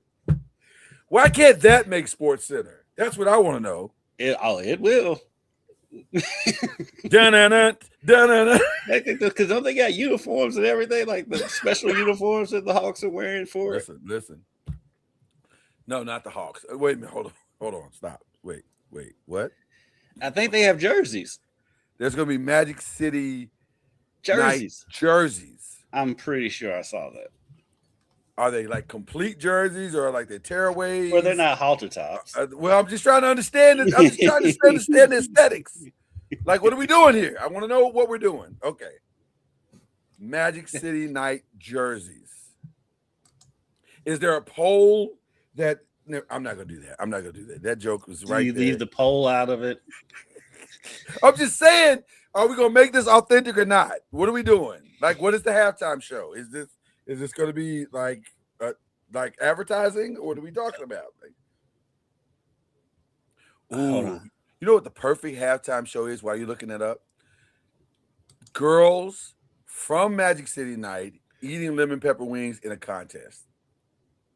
Ooh. That probably happens in Magic City anyway. There is a jersey, but I don't know if it's real, that says Magic City on the front. You can order it and get your name put on it. So once you do that, Lloyd.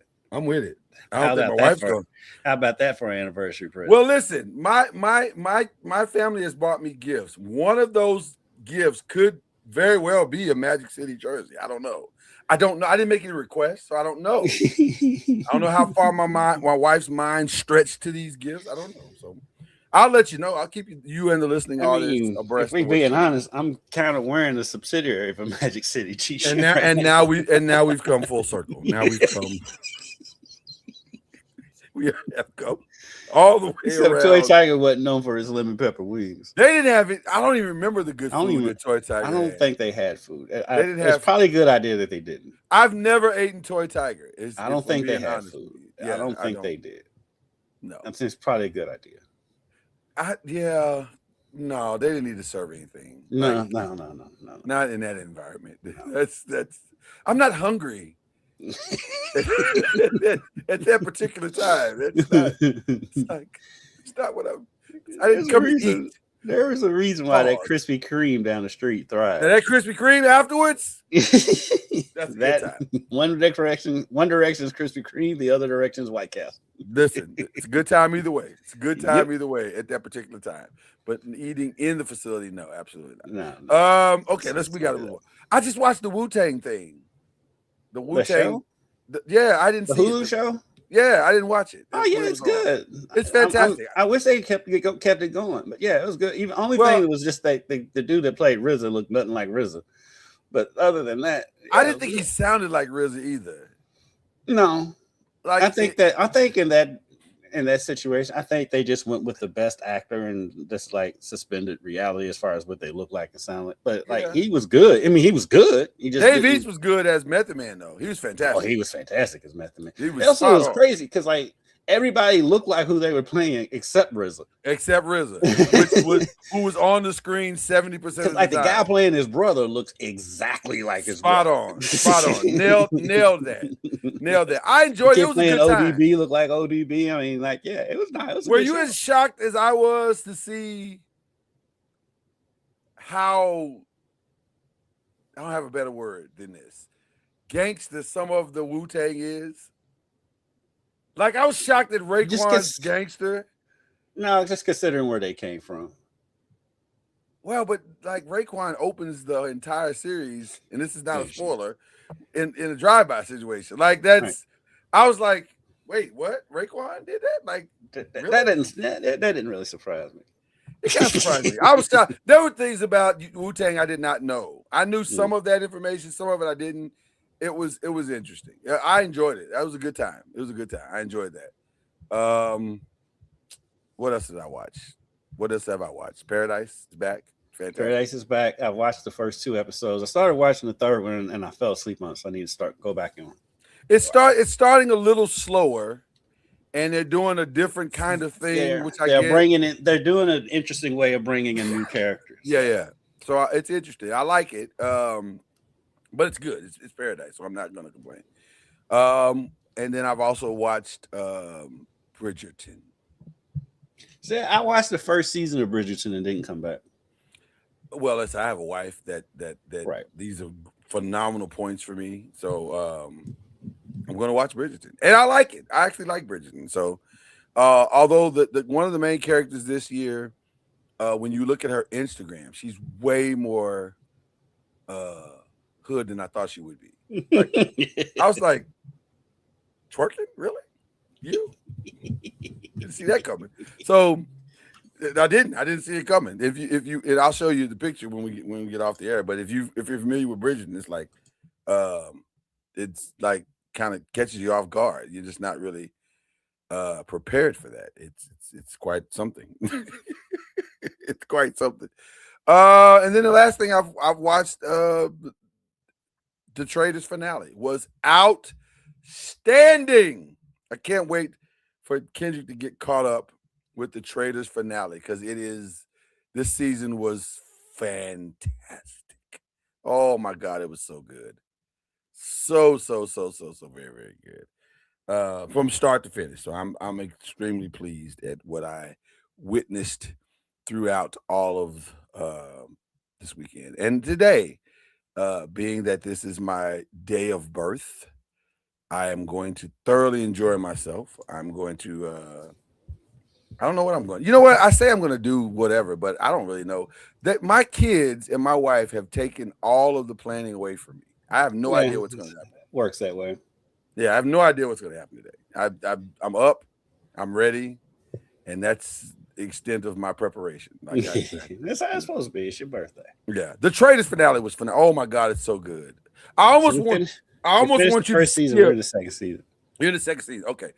Well, just go ahead and watch them in order then. You're already there, so just go ahead and watch it. But this fourth season was phenomenal. I've heard it was phenomenal. As good as the first season, if not better, in some ways. Of course, our show came back. You and I were texting during it while if we were watching the game. Hey, TOC Tournament of Champions. Come on now. came out the gate on fire. Like, Yeah. man, the Yeah. first, the number one seed, and then to see him go down, I was like, whoa. Mm-hmm. Over something so like, I oh know. my God. Listen, talk about a confidence booster. You're the AC and you lose to that guy. Oh, you beat that guy? Oh, you beat that, right? You win to that. You beat that guy. That's kind of a confidence booster right there. Yeah. Yeah. Now she'll probably go out in the second round, but still, at least you came out the gate. Yeah, Well, you came. And I can't wait to see who's the number one seed this week. I think you are correct. I think Guy Fieri's got to be one of them. No, you mean not Guy Fieri. Not Guy Fieri. Bobby Flay. Bobby Flay's got to be one of them. That would be so dope if Bobby Flay would get in the ring with some of these guys. I mean, he already does his show, beat Bobby Flay. So I mean, it's not that big of a stretch. It's not that big of a stretch to get him in, but boy, it is hard to beat him. He's so prepared. Mm-hmm. And by the way, to me, Bobby Flay would be the number one seed of number one seeds because he's not an easy win. Like, if you beat Bobby Flay, you have done something because he is so good. Bobby Flay could have never heard of your dish and outcook you. Yeah. And outcook you cooking your own dish. He's so good at this type of thing. Like, I don't know how he got so good at it. He can get got though, because like he gets beat on his show. Well, ironically, his Achilles are anything pastry. He's not the greatest baker, and vegan food 6'7", right? Yeah. And Middle Eastern food trips him up too. Middle Eastern food is not one of his strong points either, but everything else. Yeah. Anything in the Western Hemisphere is a wrap. Everybody that comes on there with a burger, anything Italian, you don't want to win. Anything Italian, he's going to win. Yeah, you don't want to win. You've decided you don't want to win. Mexican, Italian, burgers, anything meat based. Some South American food trips him up too. I have noticed that he does. Sometimes there's South American food that he may not have heard of, and it trips him up. It's right. Listen, you have a chance if you're cooking something he's never heard of. Yes, I'll say that's the only way. That's your only chance. That's your only path. It's that or something baked. If you put him in the realm of dessert, then you might have a shot. Yeah, but that's not saying a lot though, because like you don't have a good shot. You have a shot, but not a good shot. My favorite win of Bobby Flay's, by the way, of all time, there was this sister from Atlanta, ironically. See, once again, we come full circle. She cooked vegan hamburgers, and I was like, "Girl, what are you doing? You about to take a L?" But she pulled it out. And Bobby was so impressed by her that he took off his apron and gave it to her, signed it and gave it to her. She cried and everybody cried, and it was a beautiful moment. But most of the show's funny, especially because of the people they bring in. Yeah. Well, basically screw with Bobby Flay the whole time he's trying to cook. Oh yeah, 100%. All right, we gotta get out of here. It has been a phenomenal day. Shout out to the great Charlie Ward. Wishing him all the best tonight. Close out the season in his revenge game against Bethune-Cookman. It's going to be a fun weekend. If you're going to get a chance to watch some conference championships on the women's side, it will be entertaining. By the way, I submitted some of the mid-majors. The A-Sun's playing right now. Yeah. In the place today, so yeah. Okay. I submitted my votes for women for the women's college basketball this week. I could have waited, but there was for what? There was nothing really to wait for. Like, yeah, I get it. I think Michaela Blake's it's either going to be Michaela Blake's or Sarah Strong, I think. I think one of them is going to get it. I think it's probably going to be Strong because UConn is playing. They are, but Michaela's putting up. She's the leading scorer in the country in the toughest conference. Yeah. Whereas Sarah, they're undefeated. Right, they're the best player on the best team, and they're undefeated, but they're not. Their conference is not great. So you wonder.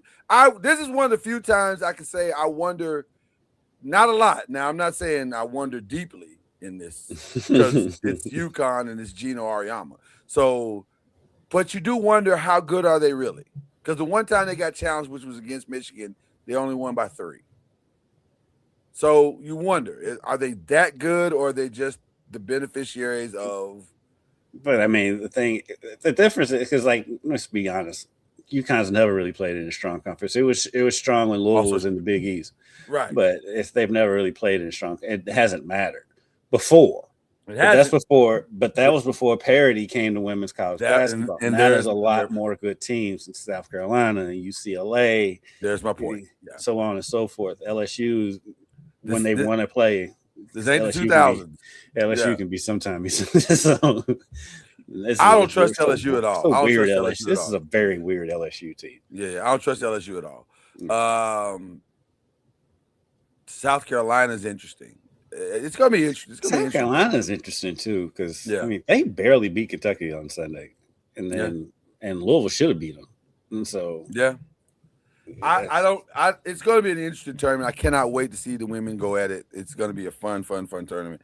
But you have a ramp up this weekend with the conference championship. So get it in while you can, and then the madness truly begins starting on Monday. The madness, the major conference tournament start. Yeah. Yep. Madness truly begins. Looks like I'm headed down to Charlotte on Tuesday. I was going to ask you, where are you headed? You going to Charlotte or you going to Atlanta? I guess they go to Atlanta or are they going to Nashville? I'm sorry, Nashville. It's all. Yeah, no, I'll be in Charlotte with Louisville this year. We switched it up. Last year I was with Kentucky. This year I'll be with Louisville. So last question is before we go, Kentucky on the bubble? No. Because that Vanderbilt win kept them off the bubble. Kept them off the bubble. Okay. If they hadn't beaten Vanderbilt, they're squarely on the bubble. Out in the first round, are they on the bubble? Of the SEC tournament? Mm-hmm. Nah. Because they got to play week 1, right? They got to play week 1. Day 1, yeah. Yeah, they're on day 1. I think there's still day I think there's still a scenario if they somehow beat Florida on Saturday, which is a tall task, but would not surprise me just because of how weird Kentucky's been all year. Yeah. If they beat Florida, I think they're in. I think that gets them to the second day. Second day instead of first day. But I think they're solidly in if they beat Florida. I think they're in the tournament regardless. It's a TV show. It's a TV show. Can't be leaving out your best stars in the TV show. And I mean, and they blew out Vanderbilt, who's ranked. So yeah. All right. I think they're still there. I don't know why we believe in the ACC show on Kentucky stuff, but we are. So shout out to my family who is I'm deeply looking forward to what's about to happen. And shout out to you. Appreciate you showing up. Great gift. You and Charlie, great gift. Can't do much better than that. And you've already told me there's no other gift coming, so I guess I'll have to accept that this is get you the same thing I got you last year. This is what you got me last year. I'm consistent. I'm starting to think that, I don't know. Because I got you some great stuff last year. I really that was a special birthday though. All the birthdays are special. But 50 is a very special one. Plus I had a whole party and a whole party theme going. Is it? If I didn't have a party theme going, I don't think I would have gotten a gift package. Touche.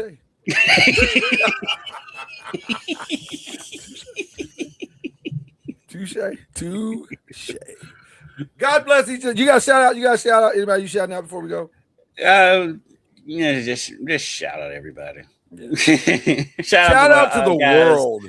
Oh, shout out to my guys, Mel and Ballard, because my boy Jordan Mitchell plays for Mel. He's a sophomore. He dropped 41 in an overtime loss to Ballard. And then shout out to my boy Cole Eatland, who I've known since he was 7 years old, that plays for Ballard. And the two of them going back and forth. Of course, Cole played 3 years at Mayo, then decided he wanted to go to a prep school. That didn't work out, so he came back and went to Ballard.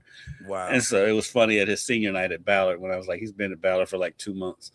But shout out to my guys out there, and shout out to all the high schools and heading into their playoff time, because this is playoff time across the country. Yeah, man, this is the fun time of the year for everybody. So it doesn't get much better than this. With that being said, that is the incomparable Kendrick Haskins. I am Lloyd Spence. There's a whistle that comes right after this statement.